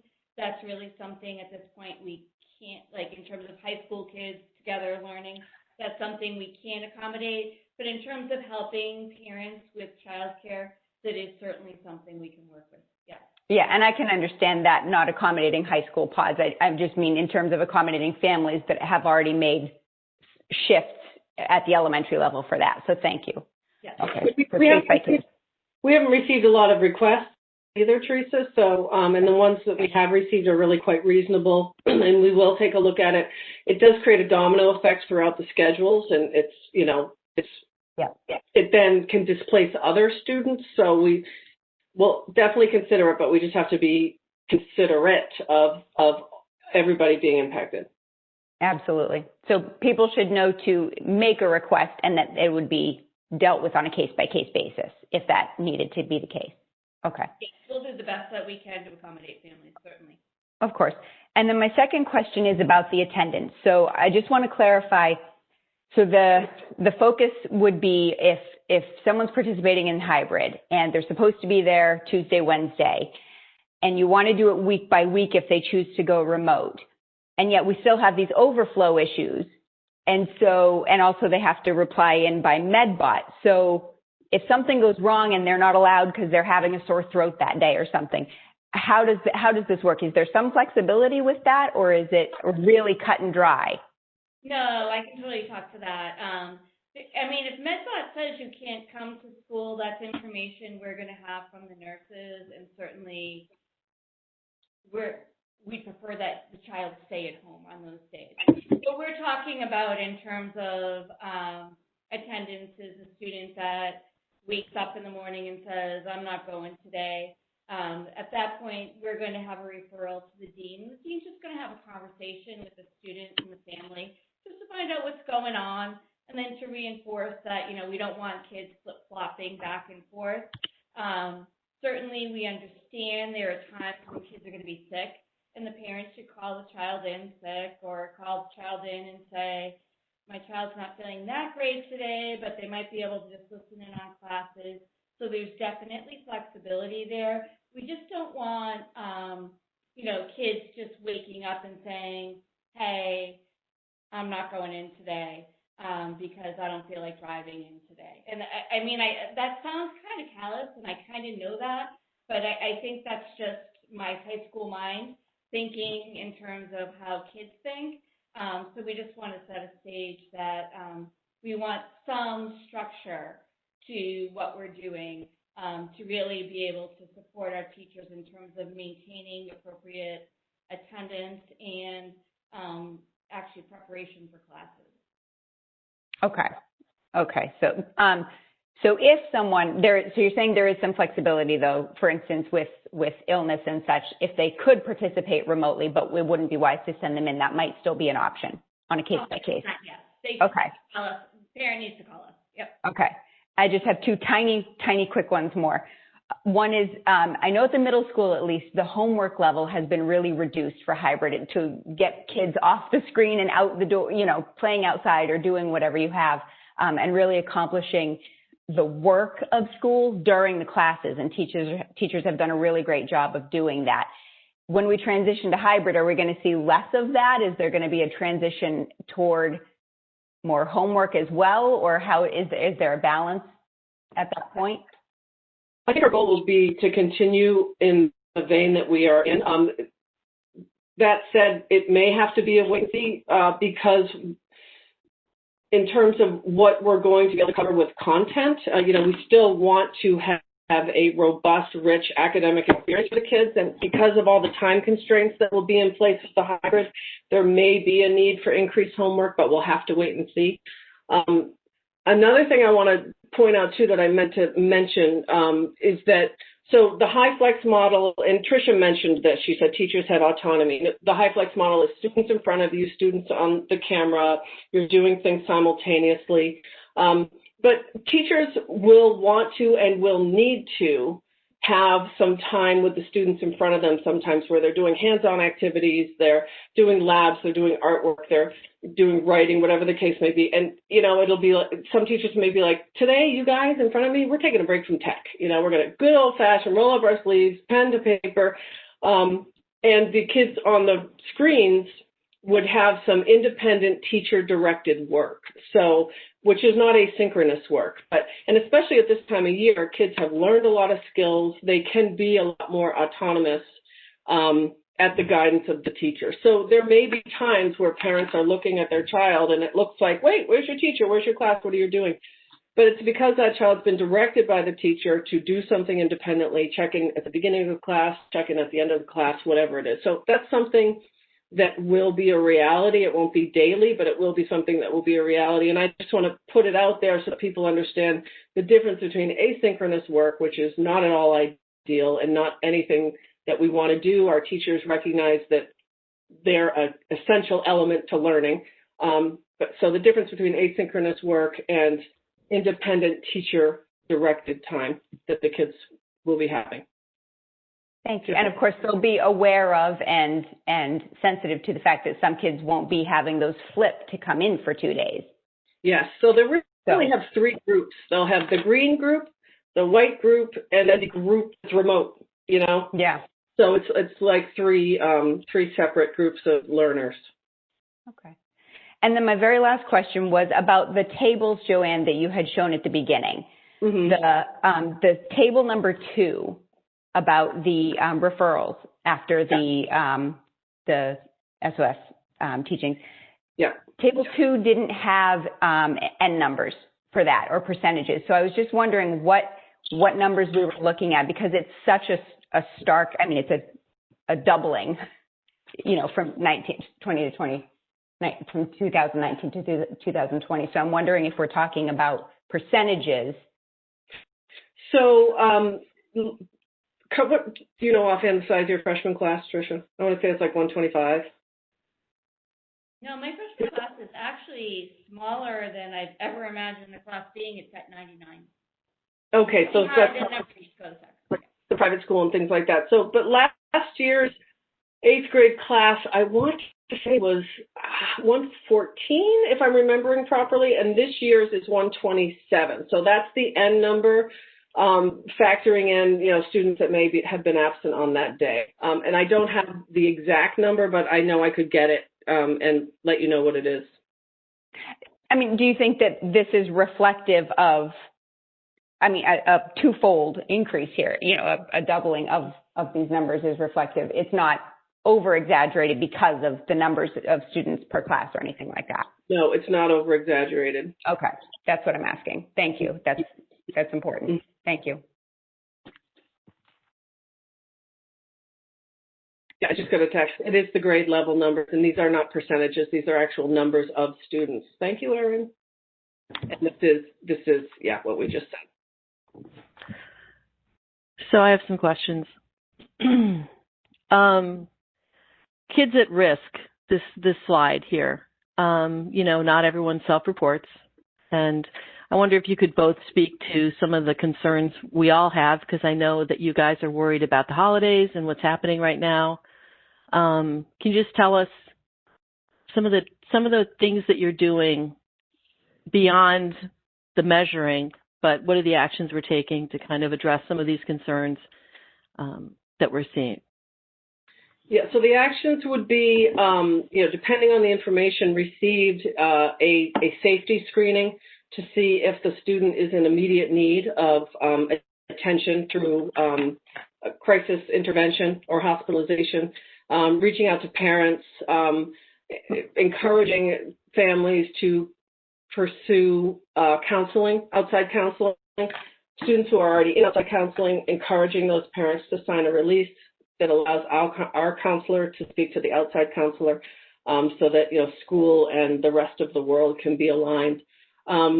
So that's in a nutshell what we're doing. Keeping track of our kids, we have a student assistance team that meets every week, which is myself, Kim Provo, Dean of Students, Erin Brom, School Adjustment Counselor, Kate McGravy, our school psychologist, and our Learning Center teacher, and teachers through a tiered intervention process refer students to this weekly group for academic concerns, behavioral concerns, social emotional concerns.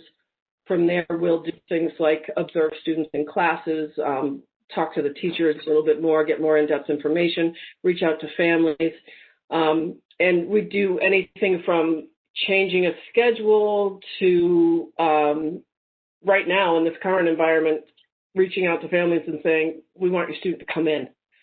We've done that now. We have a small group, and we're adding to the group of kids in our learning center every day, working with a proctor. So they're still working remotely, but they're in the building with an adult who's there overseeing and watching and guiding and supporting. So it's really a tiered approach, depending on what the needs are. The same as what Joanne just said is very much the same as at the high school. Every year, we have a tremendous concern about our students around the holidays. It tends to be a time when we see students enter crisis more readily, and it's something that we definitely keep an eye on. We also have, we call it TAT, teacher assistance, but it's actually about students being referred to our guidance counselor, teacher team to talk about how we can best support them.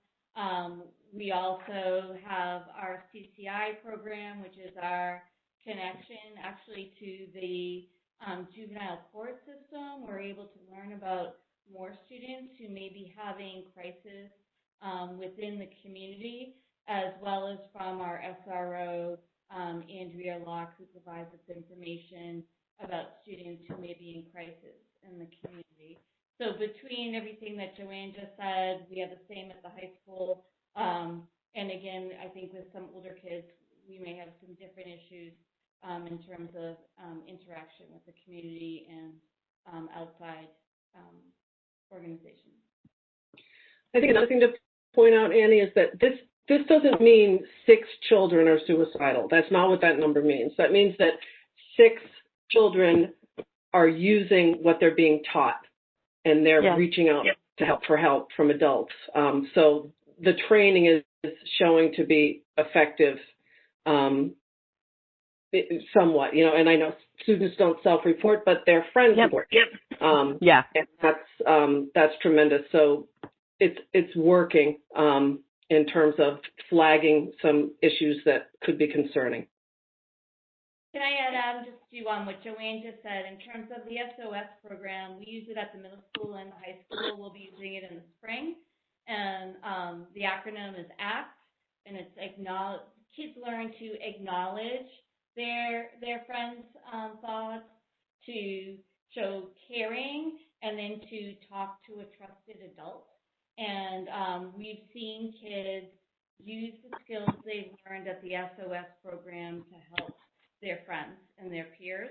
And it actually has been very effective, and it's something that we'll continue on even though we are remote currently. Thank you. Also, parents have information about who they can contact if they're concerned about their kids, and that how often is that communicated out? So it's in our handbook, and it was communicated out at the beginning of the year. I know I've sent it out. Pam has sent it out at the district level as well. Great. I wanted to talk, I know that Tricia was very clear that the educational program at the high school will be a full educational program, and I just want you to assure us that the middle school will also be delivering a full educational program. We will, barring staffing, and some of the staffing need could be in specialized classes. I don't want to identify individual teachers, so I don't want to talk too much about, but some of the classes are very skill-based and will require, specialized teachers. So if people take a leave and I can find suitable substitutes, then there will be no issues, but I can't guarantee it at this point. Yeah, and that's kind of the question that I had for both of you, which is one of the things that we as a school committee emphasized was full educational program. And I think that the challenge is, how do you find a skilled teacher to teach if you need, if you need a substitute? You don't want a warm body in there. And that's, I think, what you guys have been striving for. And I just want you to speak a little bit to that, because I think that's important for parents to know that we have emphasized this, you guys have emphasized this, and we're acting accordingly. I think I can speak in some part to that in terms of some things that may be upcoming at the high school in one particular area, and that there are times that we're not able to find certified, capable people to fill a position. And so we have explored alternatives to local people in terms of looking out to outsourcing remote teachers to manage those specific classes. And that's something that we may need to resort to if we're unable to find certified, qualified teachers. Our call to action after the spring was, where's the rigor? And we heard that, and we brought it, quite frankly. The rigor is there. The academic integrity is there.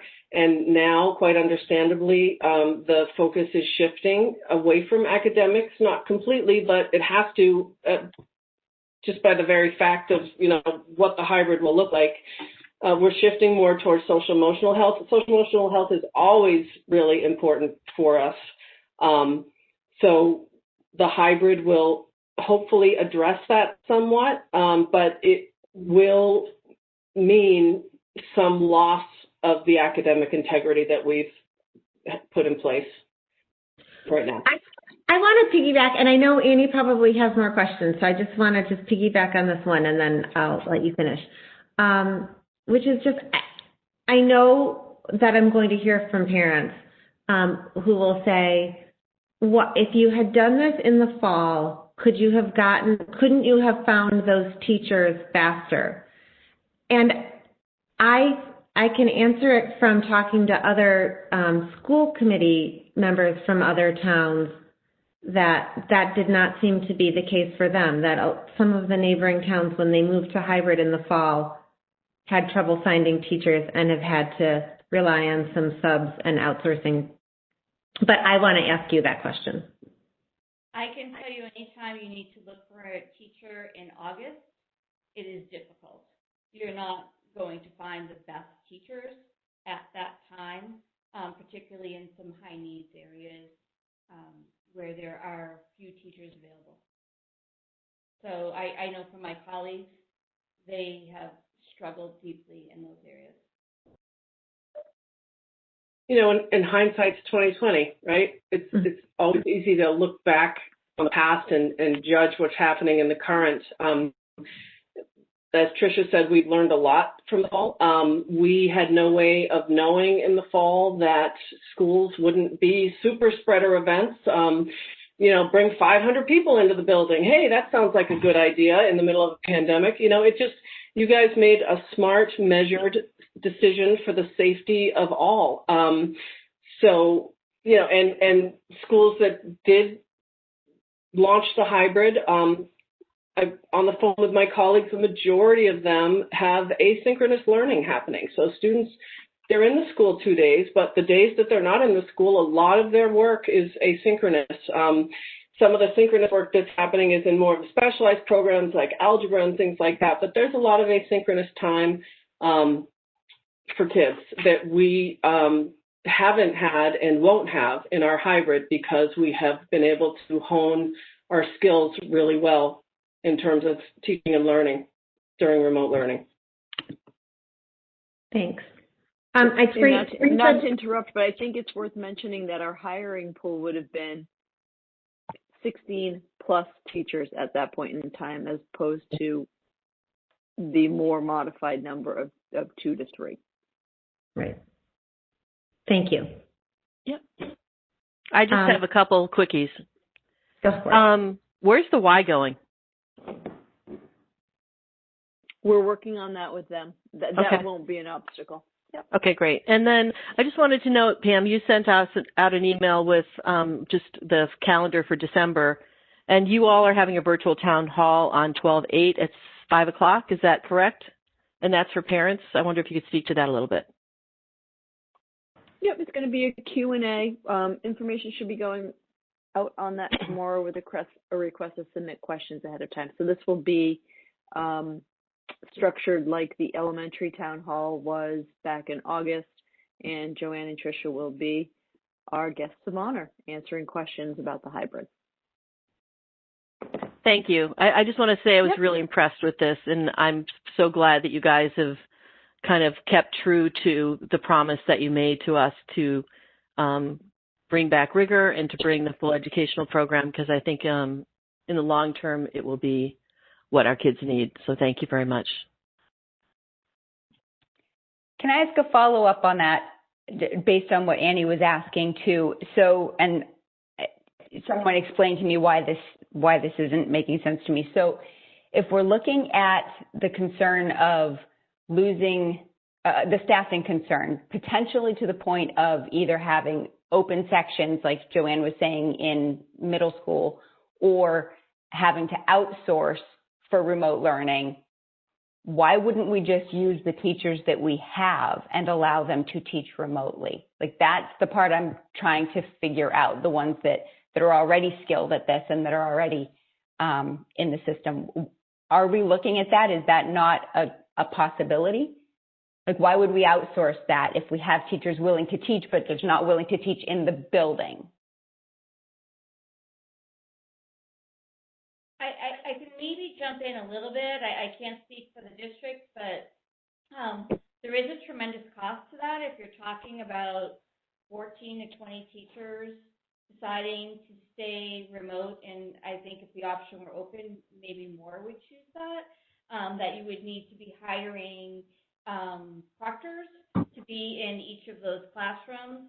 And in some respects, I think the concern would be we would be warehousing kids in the building and not being interactive in school.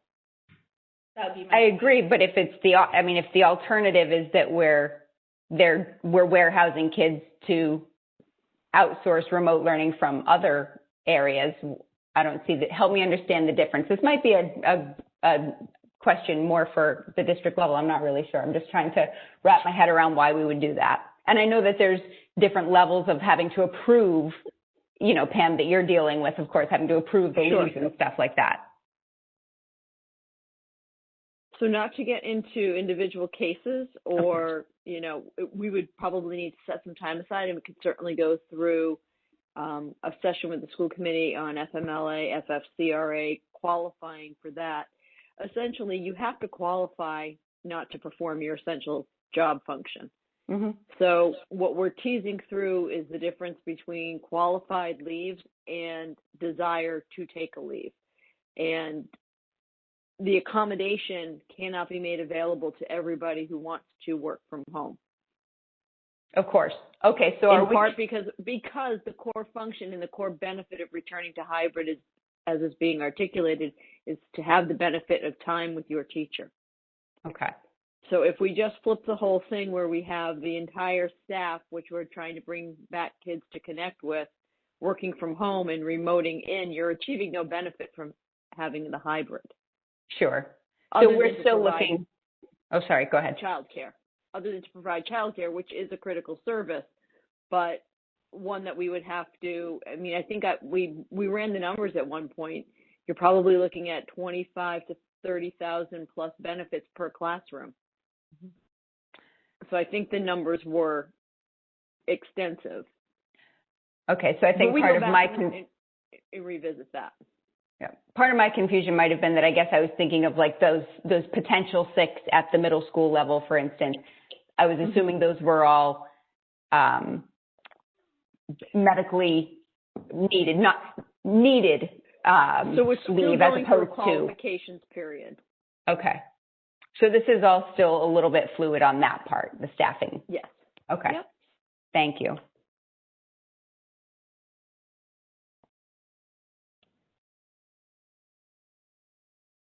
Any more school committee questions?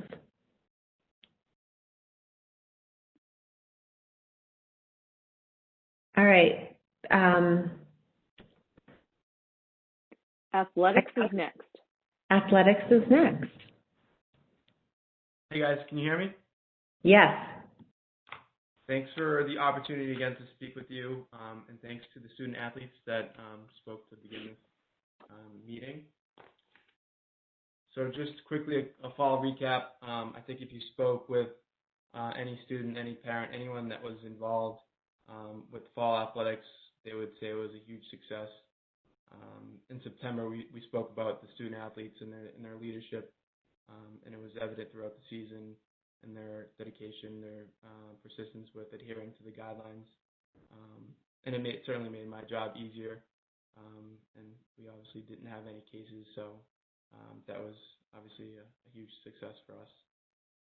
So with the winner here, we would be abiding by the MIA, DESE, Cape Anley guidelines again. I do want to reiterate these guidelines and modifications were made by committees. Hundreds of eyes were on these guidelines, eyes that were more qualified than myself, doctors, public health officials, and they're all approved of these guidelines. Some of which are masks are required for all sports and competition. Some of these modifications, they're made to limit the exposure. And I know that basketball is the sport that a lot of people are more concerned about, being indoors in the gym. They've modified the game significantly with jump balls, free throws. They've changed things around with the amount of student athletes that are in the box. Inbounds plays. We're socially distancing the benches so that everyone has assigned seating. So when they get off the court, they're in the same seat. They're not moving around and sitting next to each other. We're having staggered starts so that it gives a buffer for teams to come in and they're not waiting around the gym, socially distanced. So we're able to do that. With the Board of Health and the contact tracing, we luckily didn't have to do this fall, but everything goes through the Board of Health. And working with Cindy, she was easy to work with this fall too. So we would use the same cohort system with practices and games.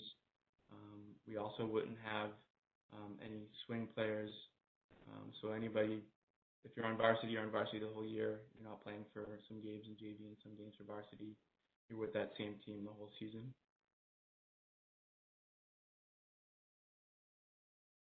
So a quick overview of the season. So basketball, 10 games. It's a very similar structure and model as we did in the fall. 10 games, 8 for JV, 2. Potential for a Cape Ann League postseason with 2 games. We would start the 16th or the 14th of Monday, the 14th of December, and end around the 20th of February. So the fall 2 season starts the 22nd of February. Skiing doesn't change that much given its inherent socially distant nature of the sport. So 14 races at Bradford. Swimming and diving. 3 practices at night at Beverly Y for swim, 2 at the Ipswich Y for diving. All meets are virtual this year, so there's not going to be any transportation issues or going to other pools where there's the public. So all are virtual. We will not be interacting with any other schools. And again, potential for a Cape Ann League virtual meet. We also have co-ops this winter, gymnastics with Hamilton Wenham, ice hockey, boys with Rockport, and girls with Marblehead. And the MI also voted to move winter track to fall 2, so that would begin February 22nd with football as well.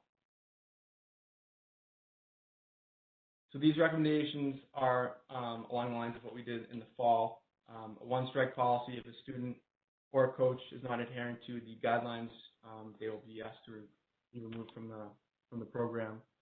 We will also be asking families to sign off. They will not be allowed to participate in any other programs outside of Manchester-Essex. So if a son and daughter wants to play futsal, indoor soccer this winter, they need to choose if they do that or swim for us. They can't do both. The MI, they recommend that a family can do it schedule-wise, that they're able to do it, but this year we're not going to allow that to limit the exposure so that kids aren't going from one practice to the next to limit the exposure from our students. We're not going to have spectators. For the fall, we started with no spectators, and then after a couple of weeks, we reassessed and we allowed some spectators to socially distance up top outside of the stadium. Given the nature of the winter season and where we're at indoors, we're not going to have spectators at all. And we'll provide a live stream platform for parents to watch their students. Again, we'll have coaches education. The NFHS has a course that coaches are required to take. The user fees are staying the same. The refund policy will stay the same as well halfway through the season, so it's January 16th. If we have to remove a student from a team or something happens with COVID, they'll get 50% refund on or before the 16th of January. If after, there will be no refund. For the athletic training room, we used the cardio room this fall, and it worked great. Big space, allowed for everyone to come in and get treatment from Stephen, socially distant. So we're going to do the same thing this winter.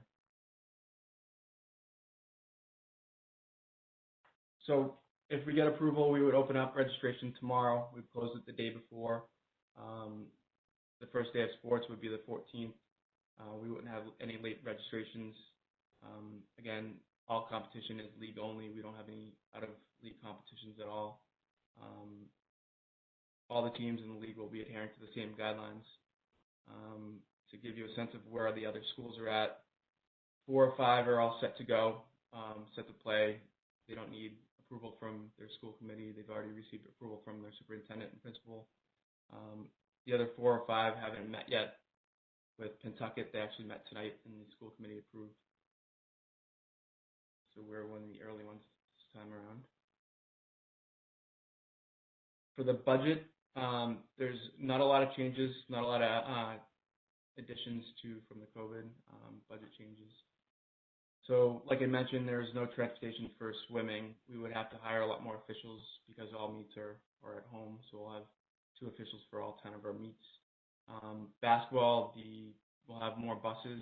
Typically, JV and varsity travel together, but with the new guidelines, they'll have to take separate buses. And with less games, we'll have less officials and less scorekeepers. And just to mention, from the fall, we were pretty much aligned with our estimations with the budget changes for athletics with transportation, officials, etc. So that's pretty much it. I don't want to give the whole speech about social emotional learning, the advantages of playing sports. I think you all know what athletics does. I do want to point out I've received a number of emails throughout the season and after the season from parents acknowledging how participating in sports, there was a spark that their child had developed from sports that hasn't been for 6 months, and they appreciated everything. So it goes without saying how much that sports can impact the student. And, the family should be given the opportunity to decide what's best for them. Any questions? I have a question. Thank you for all of this, Jordan. I have a question. You mentioned earlier about the futsal example. Does that include like club sports, like club teams? So is that a Cape Ann League requirement, or is that just a Manchester-Essex requirement? Some schools in the Cape Ann League are doing that, us being one of them, recommending that we don't allow students to go play club soccer, go play club basketball up in New Hampshire, and then come back here and play and swim for us. Okay. Is that written anywhere? I wasn't able to find it in the MIA guidelines. I know you said it was a Cape Ann thing, but is that going to be written anywhere in our information? The MIA recommends that we don't allow it, but that isn't like it's not a rule or policy from the MIA, but we'll have it written somewhere. Yeah.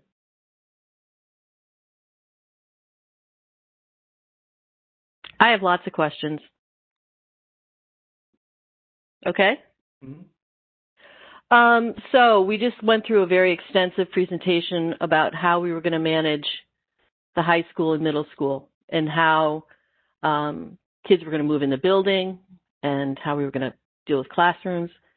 So basketball, we still chase a ball, right? We both want the ball. And so you're still going to have defense and offense, and people are going to be within 6 feet of each other, correct?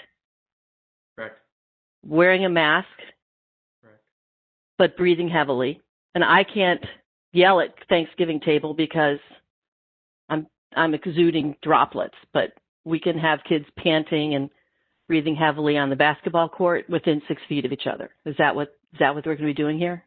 Yes, in some of the modifications, we will not be pulling out one of the stands. The MIA and DESE recommends that we provide an area for mask breaks. So we'll do that. We'll have plenty of space for students to step aside to be able to take mask breaks. We can't sing in the school either, right? Correct. Okay. Are we going to maintain the cohorts on the team? So only green and white will be in cohorts on the teams? We will have specific cohorts for our teams within 5 to 10 students. Are they aligned with the green and the white cohorts? we'll do that as best as we can. Okay. Will the basketball team be isolated from other students? I mean, are they going to play like the NBA plays in its own little bubble? They're going to be going back into the school population, right? Correct. Yeah. Okay. So I'm not in support of basketball at all, and I don't know how hockey can work either. So that's where I stand on this.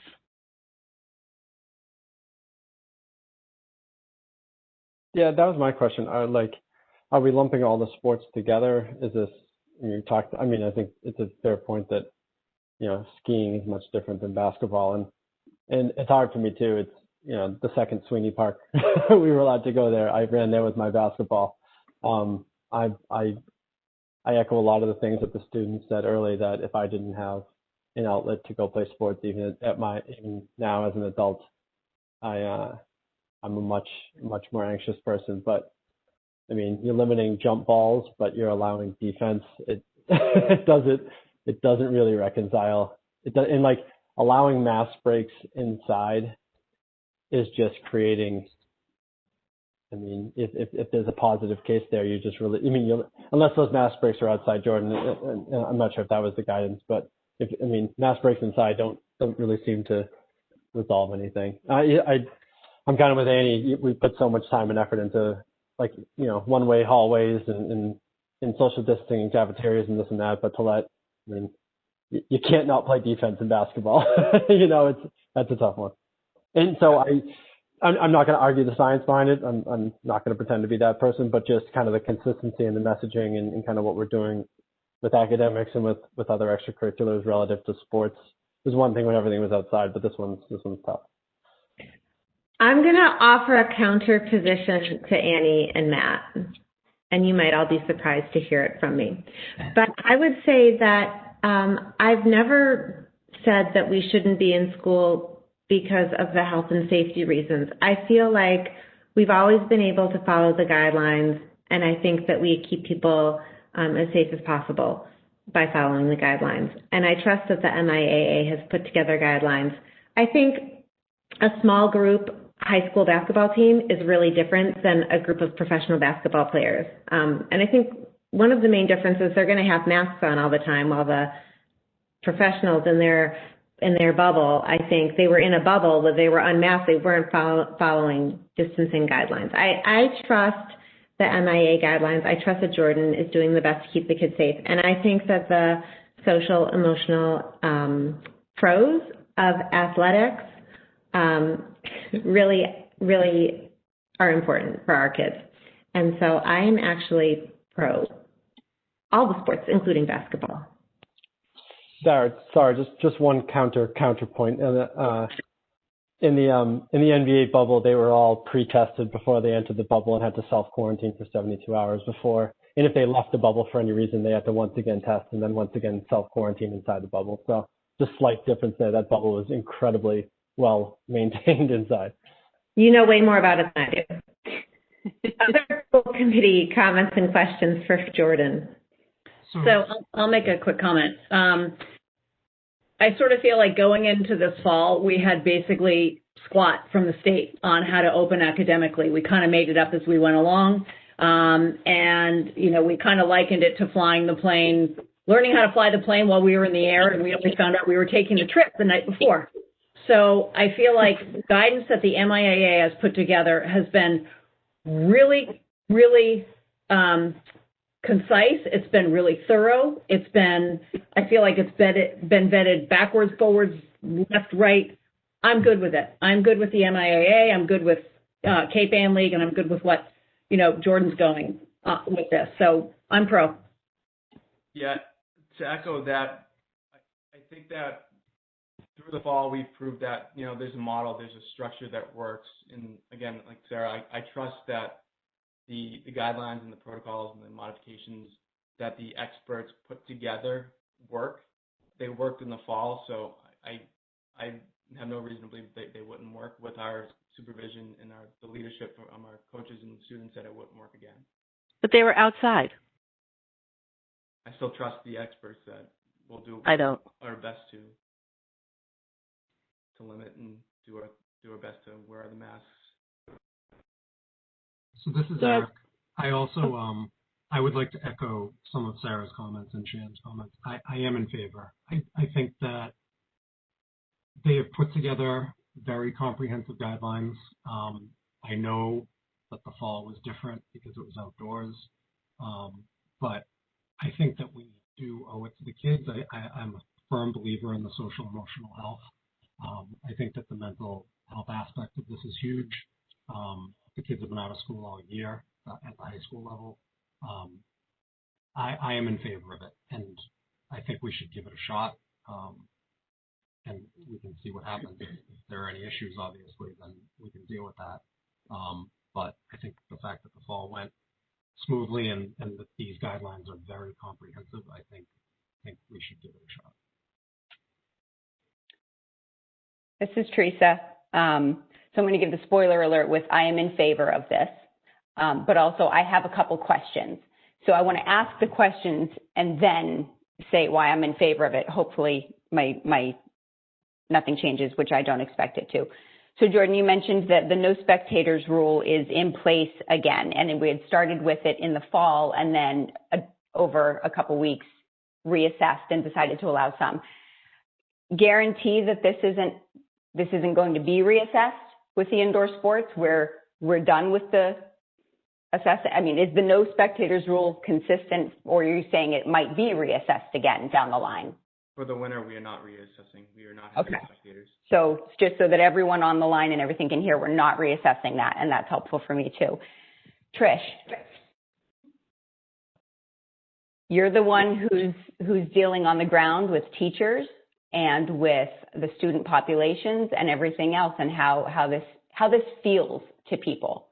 I know from parents that have talked to me and how I feel. I know the social emotional value, the perceived social emotional value on our end. Are you in support of this? So I totally get that there are things that appear to be contradictory, that we're talking about 6 feet social distancing, but yet we're playing basketball in our gymnasium. And in many ways, yes, I am in support of the students having this opportunity to take part in their athletics and what they really see as being the kind of the central component of their high school experience. But I also want to acknowledge that it's voluntary. Not all students are required to do this. Students can choose to do this. That being said, yes, could it have an impact on our broader community if a teen were to be exposed to COVID? We do have protocols in place to address that and to quarantine teams if needed be. We also have the ability to shut down athletics if it does not go as we anticipate. But I do believe ultimately, at the end of the day, I'm not an expert in coronavirus, right? I'm not an expert in pandemics, and I do believe it's a community decision whether this is something we want to undertake, but I really do support it in terms of the high school experience. Okay, so you're in support of this. Okay. I am in favor of this for a few reasons that have mostly been elaborated on. First and foremost, what Sarah said, which is that my decision for remote was not based on health and safety. I'm not a health and safety expert, and I have to, even if I don't personally feel comfortable with the timing and everything and super trustworthy of some of the guidance that's come out over the course of this, I'm not, after the state says and MIAA sets their stuff on it, and then Cape Ann layers their stuff on top of that, and then Manchester-Essex layers their stuff on top of that, I don't feel qualified to say this is a bad idea for those reasons.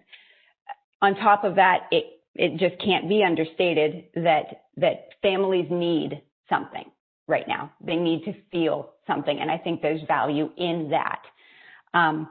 What I would really, really encourage is that we take an attitude of allowing what we can, the things that we can. I think things like Like, you know, as we were talking earlier about starting to look at getting other clubs up and running and stuff like that, I feel like that should already be well underway. Like that, this is, why are we waiting? We've already got fall sports under our belt. No, we can't sing, but can acting happen, socially distanced? Like as much as can happen, we need to be allowing, because the actual instruction, we have specific limitations that we're dealing with. So for that, for all those reasons, I am very much in support of this, and I recognize that this may be the first time we end up agreeing to disagree in some ways. Thanks, Risa.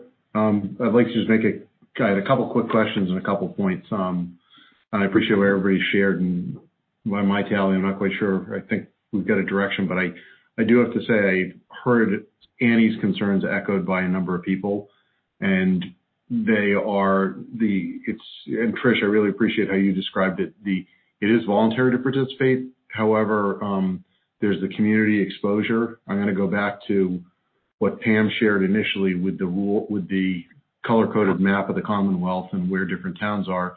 And I have not been clear, nor do I need an education right now on, we're on color. Are we going to be playing a team that's red? Is it okay for us to play a red or yellow but not a red? And how do we do that? And I guess I'm trusting really on this, Jordan, yourself, and MIA and the administrators to make the right decisions on those if it comes down to it.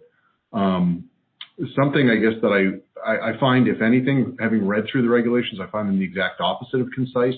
They're wordy, they're layers of general. I would love to show up just to be a jerk, because I like to do that sometimes, and say, okay, quick quiz, tell me X, and go through those 8 pages of instructions and see who can answer them correctly. So that's going to be a challenge of getting excited people that are playing, that want to make this happen, that need this outlet, just keeping them focused. So, and again, Jordan, you've earned the trust. The fall program went well. There were benefits to it. Wasn't a whole lot of blowback in terms of concerns and things raised. So you've earned the trust there. The one thing that I was interested in seeing, because ice hockey and basketball are typically played, one's indoors and warm and the other's kind of indoors but cold.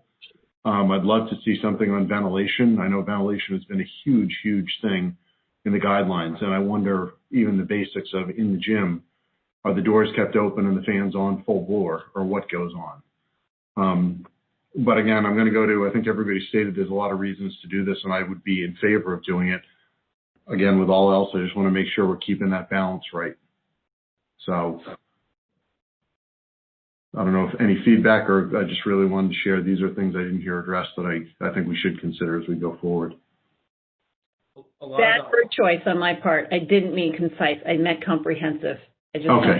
Yes. Well on my feet. Sorry. They were not concise, and that was a poor vocab choice on my part. I don't do well on my feet. Sorry. Yeah. No, sorry. I didn't. Apologies for picking on you on that one. A lot of the sports modifications for hockey are geared towards facilities management, like working around the bench, adding a penalty box, moving around, the second and third lines to be socially distant when they're not on the ice. Basketball has a lot of those modifications as well with around the facility too. So yeah. And again, I trust that those guidelines will work. No, it's good. And if anything, it's been good this fall to see people that have been, I shouldn't say good, but when people were called out, I think it was Rockport or somewhere, for violations of behavior, the one strike policy really matters, because there's a lot of transmission going on now, and we got to keep each other honest on that. So enough of my soapbox. Thanks, Jordan, for that answer. Yeah. Does Pam want to say something? I do, and I have a question. If I may have missed it. So I trust Jordan. I trust Trisha's opinion on this. So, and I trust the committee's judgment. I've struggled with it myself for all of the reasons you've all articulated. I just want to make sure we are clear and have considered the co-op issue. I don't know if I missed that in the beginning part of the discussion while I was distracted, or if we've explained that we do have some students that play on teams in Marblehead and in Rockport and in Ipswich, so that by the very nature of participating, we're going to have cross-district teams.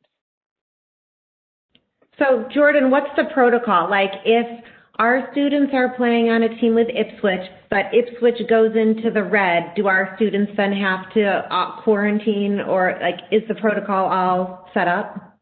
We wouldn't compete if one of the schools went in the red. If a student tested positive on Ipswich or on the same team, we would go through the local board of health to go from there. But like in the fall, if one of the schools went in the red, we wouldn't compete.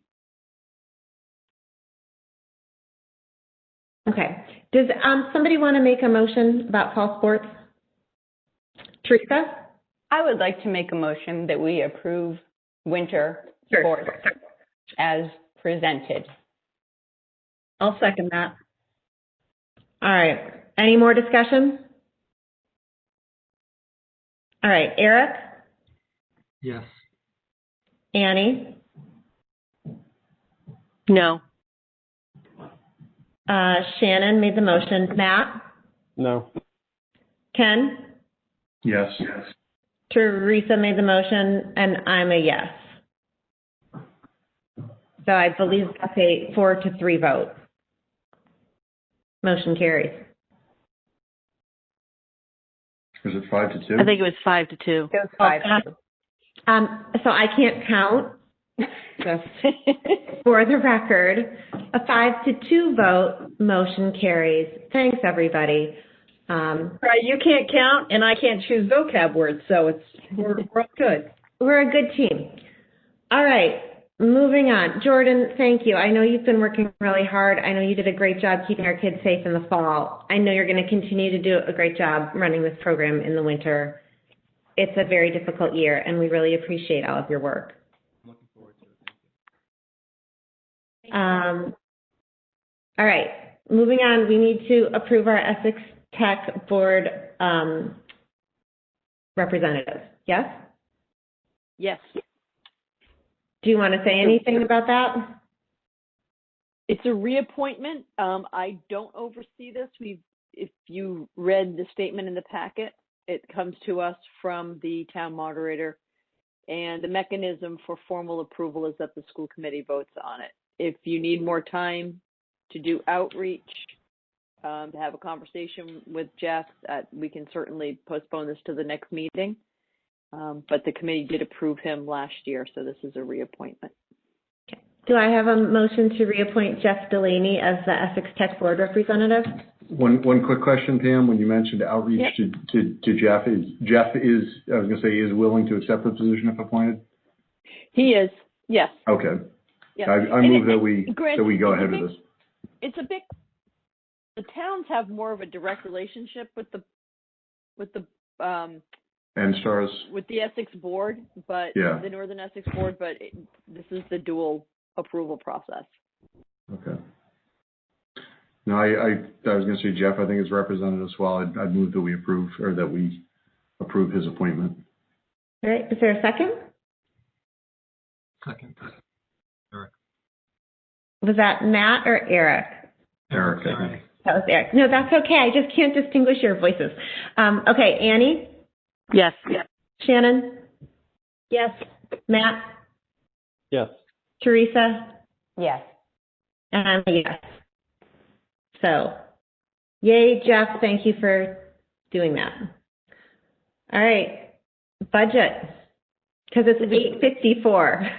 So the good news on this is we covered COVID expenses in the transition report, the indicators report at the beginning. So we're really just looking at the FY22 budget overview.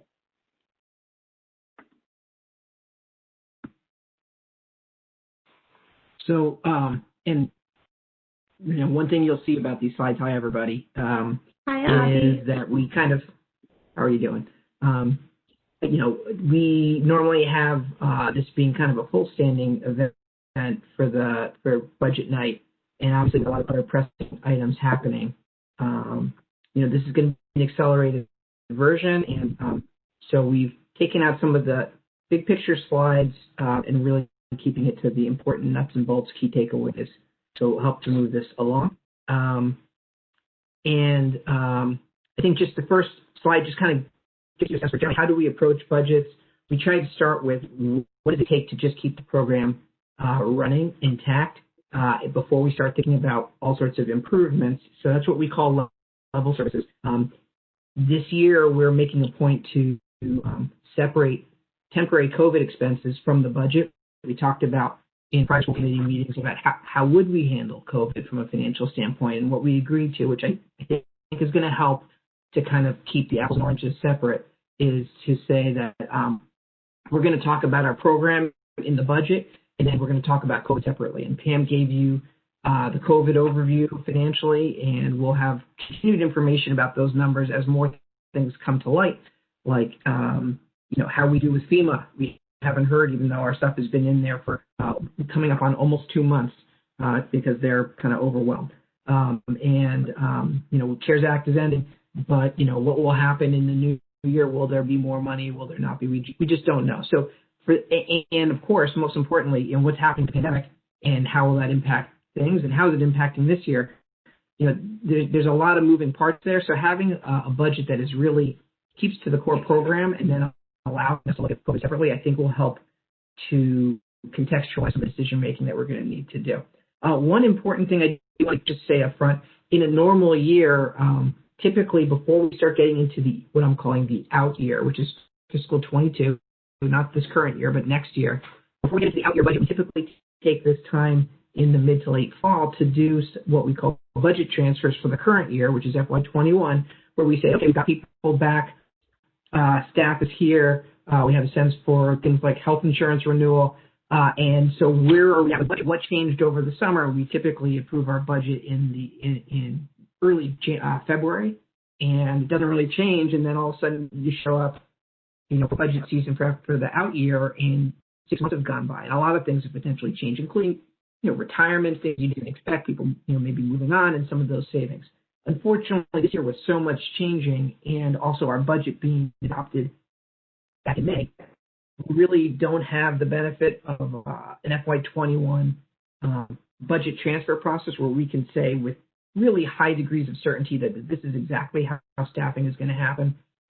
As Pam talked about, there are things that are changing as we speak with staffing, subs, etc., some of which we can peel out because it's COVID, but some of the base level of staffing is kind of up in the air too.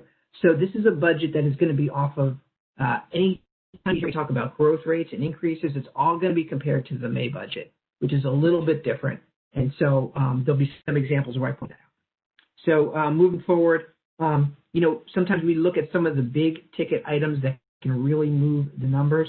Certainly health insurance is always one, but also we had some noticeable changes in the area of transportation related to out-of-district placements. If you take those two items and their growth rates out, just to see kind of what some of the more stable items are looking like, you have a growth rate of spending that's around 3.3%, which is really in line with our kind of multi-year stable type of level services budget. We have a couple changes in those two items that are going to be they're going to be larger. I'll get into the details a little bit later. So that's the spending side. I'm going to show you some of the actual figures in a minute, just to give you a high-level overview. On the funding side, this is the gap bullet here, and there's a difference between what a level services budget looks like and how much funding we have available. Those of you who may not be as familiar with our budget, typically the majority of our funding comes from the town taxation, called town assessments, where we work with the towns and they raise revenue for us, with a much smaller piece coming from state aid. And that's primarily because of demographic factors in our community. The state simply just doesn't provide the level of state aid and instead shifts the burden to the local communities, which is much different than, say, an urban environment or an area where there isn't as much funding for the level of need that's there. The state has to play a much larger role. So we do have a gap in the current budget that's $610,000 at the tentative side. That's a pretty big number. Those of you who are familiar with our budget process, we have this phase where we come out with an early read on things, and then we tend to figure out the budget over the course of the next several months. There's always typically a gap of how we're going to pay for things at this time because we haven't gotten into the detail of what are we going to need to change to make things happen and run. Some of the gap is what we already knew was going to happen because we used last year $335,000 of reserve funding. Those are, aka rainy day funds, as a revenue source for our budget. That's typically not best practice and something as a district we've moved away from since fiscal 16. But those of you who have been watching our budget cycles since then know that each year we kind of find different ways to make some magic work and to reshuffle things and to restructure and to find ways to make the best use of the limited funding that we have and still remain within Prop 2.5. But after several years of budget reductions, and you can see up here, I reference the fact that some of the cuts we've made in prior years have not been restored. After a couple of years of cuts in a row, we really don't have a lot of places to go anymore. So that's what led us to put $335,000 of reserve funding as a revenue source in the budget last year. And so that amount is in the budget again this year. It's a new $335,000. It may be that at the end of this year we don't have to spend the whole $335 dedicated to fiscal 21. We don't know yet. We're going to have to see how this year goes. But we have to devote another $335 for FY22, because if we didn't, we would have to come up with that much revenue to replace what we put in, or cut the same amount. Excluding that carry forward, which I think we all sort of talked about and agreed that was likely to happen this year, the gap is really only $276,000 at this time. It's smaller than what we typically see around this time of the year. And I talk a little bit about some of the ways, how do you get out of a gap? You either cut spending, you look for additional funding, either from towns or from reserves. And in some cases, cutting spending doesn't mean reducing program. It might mean taking what you have and using it differently. And we talked about the fact that COVID costs, are being funded outside. Jim, can you hit the next slide for me, please? So what's going to be driving the budget in fiscal 22? Well, compensation in a normal scenario is the largest part of our budget. It's 61% of the spending growth. It's actually 65% of our spending. So it's growing at a slower rate than the total budget currently. It's currently at 4%. That's kind of in line towards the high end of what is sustainable. So typically with budgets coming in the low to mid 3% ranges on a sustainable basis without needing an override, we typically rely on savings in other areas to fund that. And that works out to a cost of living increase of 2.5%. Plus there's always increases that we pay for people who are moving through the pay scales that are very common in school districts. Every school district uses them, where you pay additional, you get additional raise for extra years of experience and or for additional levels of educational attainment. And, for those who are not familiar with it, this is something that every district has, and we tend to benchmark against other districts. So these numbers have already been agreed to, and so it does allow for some visibility and predictability there. Again, this should be sustainable. We knew about these numbers going into, prior to COVID, we negotiated the contract. But because it's towards the high end, it does mean that we have to look in other areas to find ways to make everything land. The next big area that we always talk about, health insurance, those two items together, tend to be around, 85 to 90% of our total budget. Right now, we've got 6% rate increase in there. Those of you who remember last year's budget cycle, at that time, we were starting with a 10%. So that's good news. That's based on our current experience. We watch our claims utilization on a monthly basis.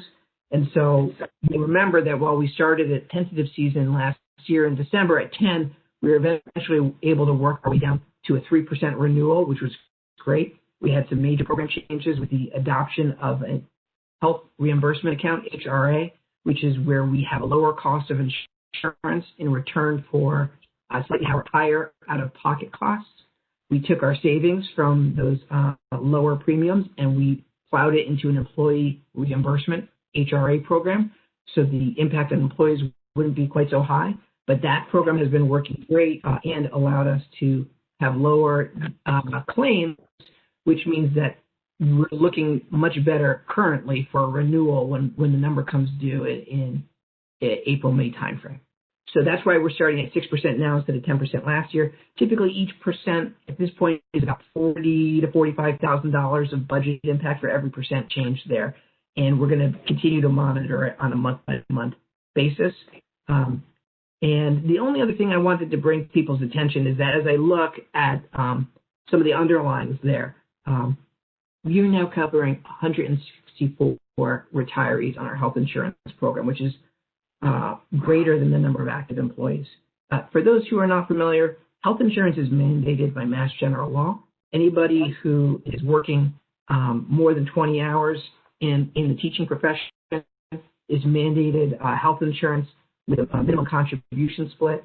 It's then subject to collaborative bargaining, but it is something that we're required to do. Additionally, any person who retires eligible for pension with 10 or more years of service is mandated to be provided employer-funded retirement health care through the rest of their life. So this is something that every district does because it's required. We do as well.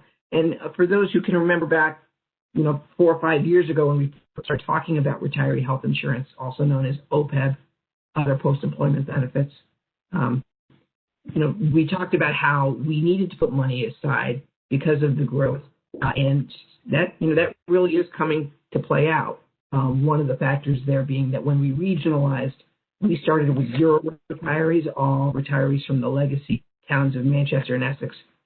Their health care remained with the towns, and that has led to a gradual buildup of number of people being insured, such that now it's really becoming the majority of people that we cover. On the flip side, however, what we provide in terms of total level of coverage has gone down quite a bit, so the average cost per retiree is much lower.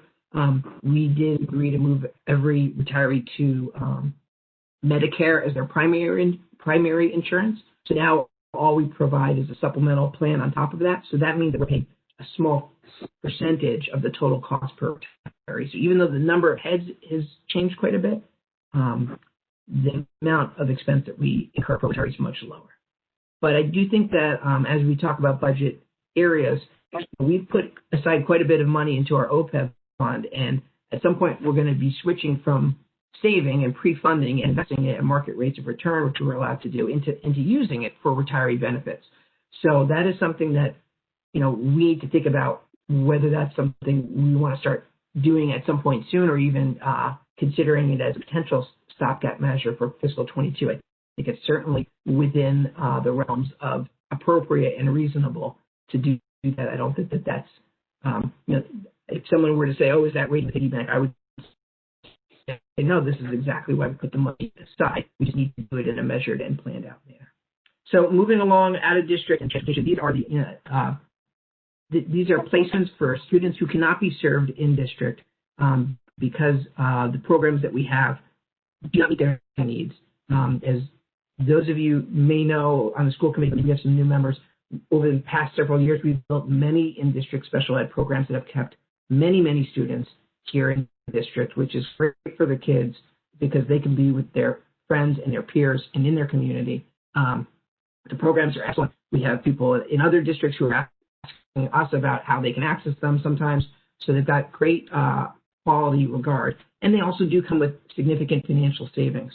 And so those are able to cover the large majority of programs for the most typical type of incidences.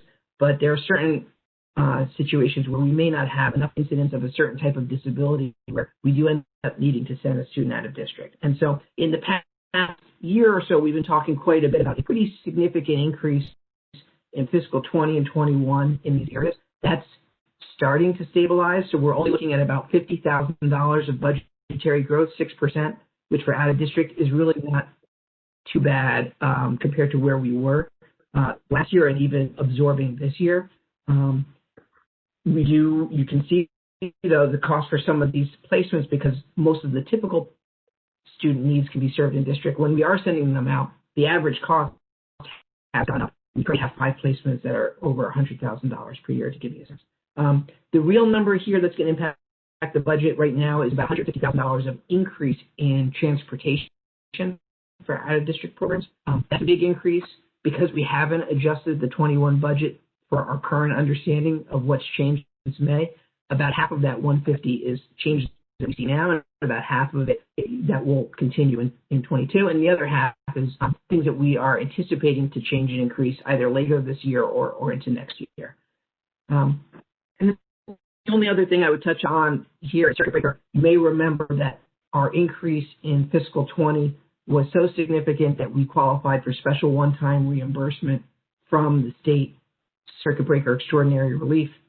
That's not something that we're going to be able to get again this year, but the state has been talking about adding out-of-district transportation into its Circuit Breaker formula. We're not alone in this area, and districts across the state have been telling the DECI that this is something they need to help fund, especially given the fact that it's mandated. And with the COVID budgetary situations at the state level, this has been put on hold. So we did not get any reimbursement for out-of-district transportation from fiscal 20, even though we submitted it. They were supposed to cover 25% in that year. They're supposed to migrate up to 50% in the current year. You know, right now, I don't think we're not planning on any revenue in that area because we haven't seen any movement from the state on making that phased-in process start. So those are the big budget drivers, some of the big issues that you see. What are the headline numbers? I like to put those afterwards because I feel like the drivers are what people want to know. It's a $28 million budget. Currently, the spending increase 4.25%, but that allows us, if you move down, to have an increase for the towns of only 3.75%. And so that 3.75% is in the range of what we show in our multi-year scenario planning models, where we try to go in the low threes to the high threes, but certainly under 4, so that we can stay within Prop 2.5, which is typically not a straight 2.5, but 2.5 plus an allowance for new property growth that happens in communities. So one of the reasons spending is above assessments is because we do have some favorable state aid news with the current year being better than we expected. I think when we were in May, we were anticipating a 10% reduction in state aid. That hasn't materialized right now. We're still at level services, and it's December. I'm feeling, 1 month better about that holding through the year. Earlier, we were talking about the fact that the state could still cut their budget mid-year for Chapter 70. They tend to not do that as the year goes along because they know districts have already spent half of their money. They can't really make it up. So I'm feeling like even though the state revenue picture is poor and COVID is terrible in terms of its impact on all districts, the state aid picture is slightly better. We still don't have visibility for fiscal 22. We're assuming level revenue in 22 compared to fiscal 21 actual. So I'm just looking. Yeah, I think this is perfect. So that by just simply increasing 22 to level with what we expect in 21, which, as I mentioned, is higher than the 10% cut we thought we were going to have, we're having a 7.7% growth in everything other than assessments to fund our budget. So that's why with 4.25% spending growth, we're really only looking at town assessments of 3.75. This non-town revenue is making up for the difference. The only other thing I do want to touch base on here is school choice. School choice, we had a $325,000 revenue assumption in the current fiscal 21 budget. We're holding that level in fiscal 22. If we were to reduce it for any reason, we would have to cut something else further, and we're not really prepared to do that yet. Importantly, you may remember that in the spring, we were talking about school choice, and we said that we were going to allow the 12 graduating students to not be replaced. At that time, we were dealing with physical space considerations about the fact that we knew we were going to have to go from a regular classroom to 6 feet of distance. And so we didn't feel like it would be prudent to load up the district with additional students who aren't even residents. So we put that on hold. So we would need to replace those students plus 5 that we anticipate to graduate at the end of this year. So based on what we're seeing currently and assuming that, COVID distancing considerations don't play through, that certainly is achievable. It may not be easy, but it's doable. I think as we go through the budget cycle, we're going to have to see if this assumption needs to be revised. This is just a quick snapshot of the big numbers. You can see here the first column of percentages is the percent, it says of 21, it's of 22 spending. So I apologize for that. So 65% people, and once you get to insurance with OPEB, that's another 20%. So that's how you get to 85% of our budget being on people and benefits, which is very normal. And really, the costs go down much further from there. On the right-hand side, the column, you can see the percentages. Those are the percent of increase over the prior year in spending. And you can see we talked about the 4% for people, the benefits, and OPEB and pension and other things at 7.8%. We talked about the 6% renewal rate, but there's also growth in heads we talked about with retirees, which adds to that growth. So I think we can move along from this. Yep, this just gives you a quick view of where the money goes. It's kind of the same chart in visual form. Mostly people and benefits. Even though we talk about out of district as a driving force, you can see it's only 3% of our total budget.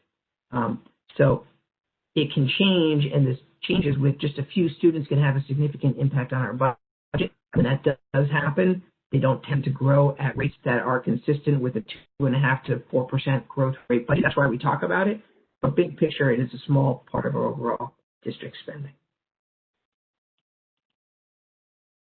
And then this is where the growth is going. So this is just the $1.1 million of growth in our spending. Which areas are taking up the largest part of it? And if something is, you can see personnel and insurance are similar to the other slides, it means that they're growing, at about the same rate. So they're assuming the same amount of growth. If there are differences in some of the percentages, personnel is only growing 61%, even though it's 65% of total spending, it means it's growing a little slower than other areas. We also get questions sometimes about what the other is, which is just $1.5 million of our budget. These are some of the other areas that total up to $1.5 million between, school and district administrative expense. 23% of $1.5 million. These are small numbers. Instructional technology, materials and supplies, PD, etc.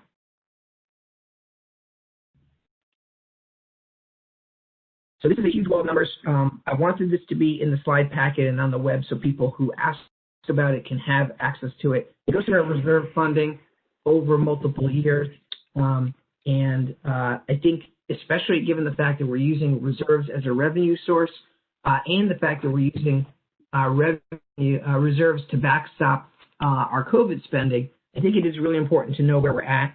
We don't have our final fiscal 20 audit completed yet, which is, in the normal course, we should have those numbers shortly. But we do have some estimates that we talked about with school committee back in late June as the fiscal year was ending, where we talked about rolling forward some of the COVID savings to fund fiscal 21's budget. So when we have $335,000 of reserves being used in fiscal 21, the current year, some of that is being funded by COVID savings. We also talked about the fact that we have been migrating one-time income that we're getting from interest earned on construction bonds that we have for the Memorial School construction tied into facility improvements and capital needs. We've been moving that money into our stabilization fund. So, while I'm not going to show every number here, you can see that after 2 years, we're going to have about $1 million of our reserves sitting in stabilization instead of sitting in E&D. And so that helps us to maintain our discipline because we know we have capital needs and we can't ignore those just because we're in difficult budget situations. So when we talk about the Essex playground being built for $300,000 plus, that's going to come out of that $1 million that's in stabilization. And there's a bunch of other needs that are referred to here. We're going to need to deal with turf replacement at some point soon. We've talked about spending funds at Essex Elementary, not just because it's an older building and has, for example, heating issues, but also issues like keeping tech and security, having those keep pace with the Memorial School, as the Memorial School has an investment there. And we've certainly been doing that through the COVID pandemic and ensuring that we have, for example, a one-to-one at both schools. We've benefited from the building project allowing to have us some funding for that, but we are matching at Essex Elementary. And as some of the additional come through, we might need to use some of our reserves for that as well. So that's just kind of an overview of where the reserves are. You can see before we hit off of this slide that, right now, if you account for the money in stabilization and the money we've already dedicated to fiscal 21, we're at about $2.8 million of reserve funding, which is about 10% of our budget. That is typically the benchmark for, higher bond ratings. We will be going out to bond again for the remainder of the Memorial School project. Many of you may remember that we had our bond rating upgraded prior to the COVID pandemic because we've been doing well, even though our budget's tight. Clearly using revenue, reserves for revenue and using reserves for COVID, yes, everybody's dealing with that, but that's going to be something that is going to come up in our credit rating. Why do we care about credit rating? It directly impacts the interest rates that we get charged with as a direct cost to taxpayers in terms of what they pay when we borrow. And we've borrowed $35 million already, which we locked in at great rates, but we anticipate needing to borrow about another $5 million to fund the Memorial School project. So that is my speed round budget, 21 minutes. I'm going to guess that we might have lost some callers in this process. What do we, at this point, what are we going to do about the budget cap? We still have a lot of work to do in that area. As we've discussed, we're really still working through current year items in terms of all the staffing changes. I think you've heard the term staffing planning many, many times tonight. And so clearly, with that being the largest cost that we incur as a district, forecasting out to fiscal 22 is a little bit less certain than it would be typically at this time of year. So I think that's why we have a TBD on some of whether we can have some savings in the staffing area. If we just save 3 points on our renewal rate, that's about $130,000. I think we can get there based on what I'm seeing in our loss utilization ratio, and because that's what we got in the current year, the quote unquote bogey trend, which is 6 to 8% better than average utilization, and you expect something better. And so we're at the low end of that typical range at 6, but our results are currently better than that. So unfortunately, we only have health insurance results through 2 months of the fiscal year at this standpoint. So we need to see a lot more data before we can feel good about that. And I think we'll get 2 or 3 more months before we vote the budget in February. I'm hoping that will be a bright spot. So, vis-a-vis the $275,000, if we're assuming that reserves are going to stay at $335, health insurance could be half of that. We have more work to do. If we're trying to get rid of reserves and do better than we did, I think that's going to be a tall order, to be perfectly honest, but it is something we can look at. And so hopefully this gives you an overview of what's going on. I think there are a lot less shock items in the operating budget, which is one of the benefits of taking COVID out, but we know that that's sitting in another bucket and certainly costing us quite a bit of money. So I think that's it. There's a little bit of a timeline. What happens next? We have the hearing next week on Wednesday. It's a Wednesday, not a Tuesday. And then we have, as we work through the budget in January, we typically bring it to a public hearing, which is something we do every year, required by law, on January 26th before we have a final, which is February 2nd. And of course, throughout the whole process, we continue to work with the principals and with the administrative team, and also with members of the town financial representatives, town managers, board of selectmen, finance committee, and as someone mentioned, I think we're going to the Essex Finance Committee tomorrow night virtually.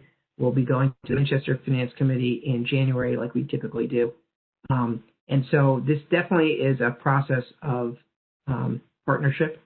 We've had great support from our community over the years, and we're in a situation where that support is extremely important to keeping our program safe.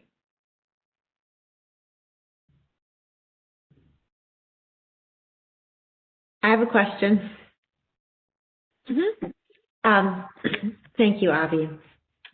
My question is actually just about the meeting tomorrow night. Are you guys going to run the meeting so that you can share visuals as you're explaining this process to the new members of the FinCom and the new members of our committee? Because I know a lot of times those meetings are just on the phone, and I think it's so helpful to have all those visuals during the meeting. I think they're using an online meeting platform. That's the link that was posted up and giving us some trouble tonight. But we'll double check with Brendan tomorrow. I'm sure we can figure something out. Yeah. He has a specific program, I think, that he likes to use. Okay. That town, whatever that town one was. It's a little glitchy. Maybe it might be good to give, like, if there are some key handouts, I wonder if they could be just emailed to the FinCom so that the people could access those separately if they don't have them available to see on the screen. It's just a thought. I will. Yeah, no, that's good feedback. We can send that. We can have the packet sent along so that they can follow. And I do think, just going on meetings we have, I think it's intended to be a little bit of kind of an overview and review. We know there's some new members, including new members here. We've had many different types of presentations over the year that give some big picture kind of overview for how things work. And I think there's some materials we can bring. And I assume that video sharing will be easy to do. Okay. I think I'm hearing it's a concern that it won't be given how the meetings run. So we'll do some pre-prep on that. So thank you for the heads up. Yeah, and actually Ben Buttrick reached out today about just getting ready for tomorrow. He's the chair of the finance committee for Essex, so I'll be connecting with him tomorrow. So we'll make sure to do whatever we can. Two things that I don't necessarily need answers to tonight, but I'll want to talk a little bit about. If we could go back to the original, and I know things change, OPEB plan, I just wanted to know when we anticipated that we would start taking from the fund and kind of what that would look like. And I don't need that tonight or maybe the next meeting, but I do think we should have a conversation about that because some folks are leaving and I think everyone could kind of benefit from understanding how that all worked. So a little OPEB quick history. Yeah, and I don't, maybe we think about that for the night when the FinComs are at the table, just because I think sometimes they don't realize that we do have plans and that we have things that were in place years ago that we're implementing, and it would be good for them to see the work that's gone into that. So I don't know. That's probably a good fit for the budget hearing, because the budget hearing is really intended to be the meeting for the general public, but also targeted at the boards of finance and selectmen in both towns. So that's probably a good place for us to review the history. Mm-hmm. Because it's a growing piece of our budget in terms of our annual expenses, twofold, putting money away and also servicing the number of retirees that we have. So I don't know that we ever truly projected a year that we would start to use it, but we always talked about it being available to be used with for retiree health as it grew. Yeah, I mean, and there's a cost to that. Once you start taking, where does that put that plan that we had in place in terms of fully funding by year, whatever that was? So I just think we should review it. And then I just the SPED outplacement and transportation numbers will come up with the FinComs, and that 18% growth is significant. So, anything we can do to manage that would be great. Those are that's a big leap. Yeah, the transportation one is really one of those things that has been very difficult to control.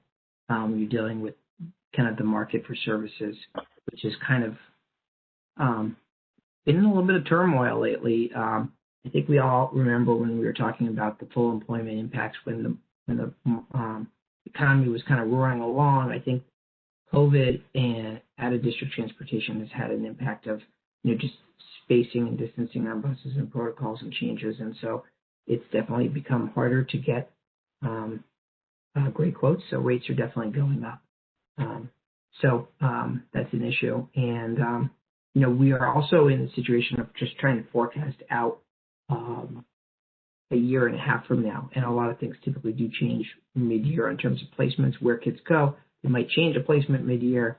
And if you can get a couple kids on the same bus to the same place, you just halved your cost. So, it's one of those areas where this is a very conservative assessment. As more time goes along through the months, just like healthcare, maybe this is an area where there's some savings. I don't really want to promise that yet, but it certainly will. I think we'll have better information. Well, I think one of the questions we always get from the FinCom are, what are our unpredictables, right? And it's special ed and all of its associated costs is always an unpredictable. We start conservatively. We usually have good luck at whittling it down. Allison has a wonderful lens and a tracking system on people who may be presenting as potential out of districts. But if you ask her on any given day, her biggest stress is what's out of her control is people who move in. So we may be hoping that it's going to go down from now until the end of the year, but it could just as easily go up with new people moving into town. So that's truly one of the expenses that is a mandated expense that's beyond our control. And we have to respond to whomever's in front of us. But we can explain that. But that's part of our annual explanation of things that drive the budget, things that we can predict and manage in the future, and things that we just have to be prepared for. The only thing I just want to, for people who don't know on the call, in terms of OPEB, we already have put in $2.3 million of contributions into our OPEB fund. And so, one of the reasons you put money aside into OPEB is because there's an allowance in state law, since it's been mandated by state law, it's one of the rare areas where you can actually invest money. Our money is invested not by us, but by the same investment management state entity that manages the teacher's retirement. So, if you think about endowments at higher ed, they typically try to spend the growth, but not the principal. 5% of that $2.3 million is $110,000 that you could, in theory, devote towards spending on retiree health care. Now, that's just what's in there through FY20. We're putting money in at about $550,000 per year based on our teacher's contract agreement of how we come up with money in the first place. So we're going to be looking at about $3.4 million through fiscal 22. We have to fund OPEB because we have an obligation to do it based on healthcare changes we made. So we're not going to change what we fund, but certainly that increase alone makes a small percentage out of usage very tenable, I would say. So just something to consider. We'll have more information as we dig into these numbers over the next couple months.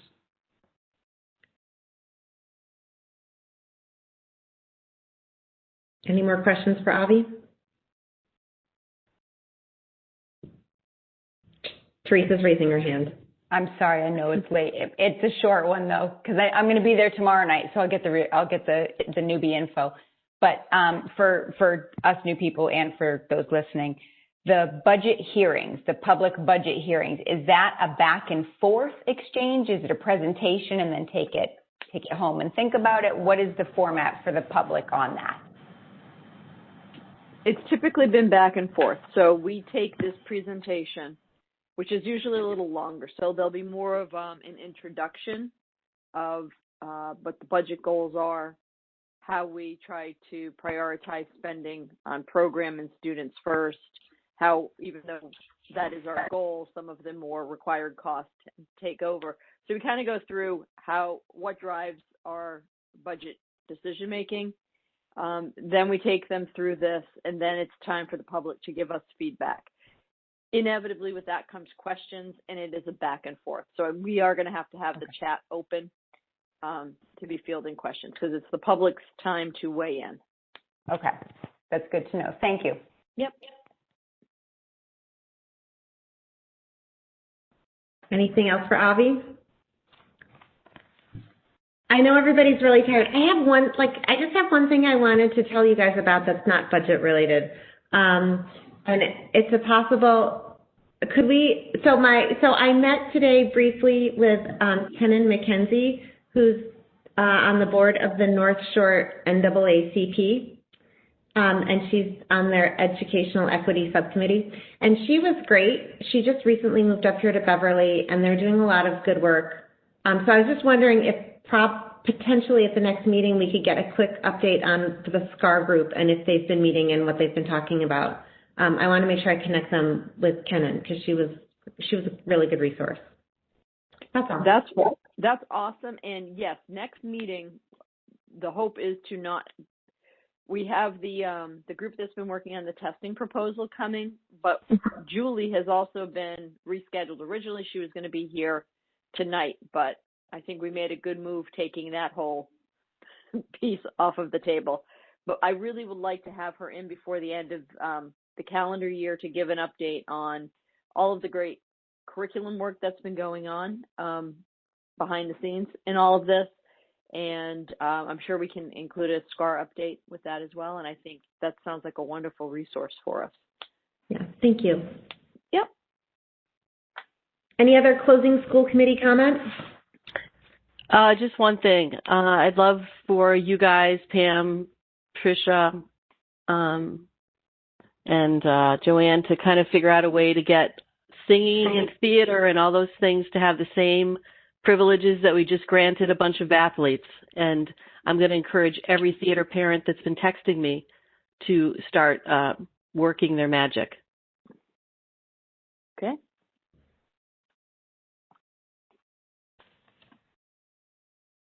Right. I agree with Annie. I don't know if theater is specifically disallowed under the DC guidelines or not. It's supposed to be outside. Yeah. So, I mean, not to reopen that conversation, but yeah. we are trying to navigate through contradictory guidelines. Yeah. The theater parents, and I am also a theater parent, but the theater parents might want to get together a letter to the Department of Education. Agreed. Maybe they should try the MIAA. How about a motion to adjourn? Yeah, how about it? Are you making one, Annie? I would love to. Okay. Is there? Second. Ken seconds. Yeah, Eric? Yes. Shannon? Yes. Matt? Yes. Teresa? Yes. And I'm a yes. Thanks, everybody. Good night, Well, everyone. have a good night. Everyone. Night.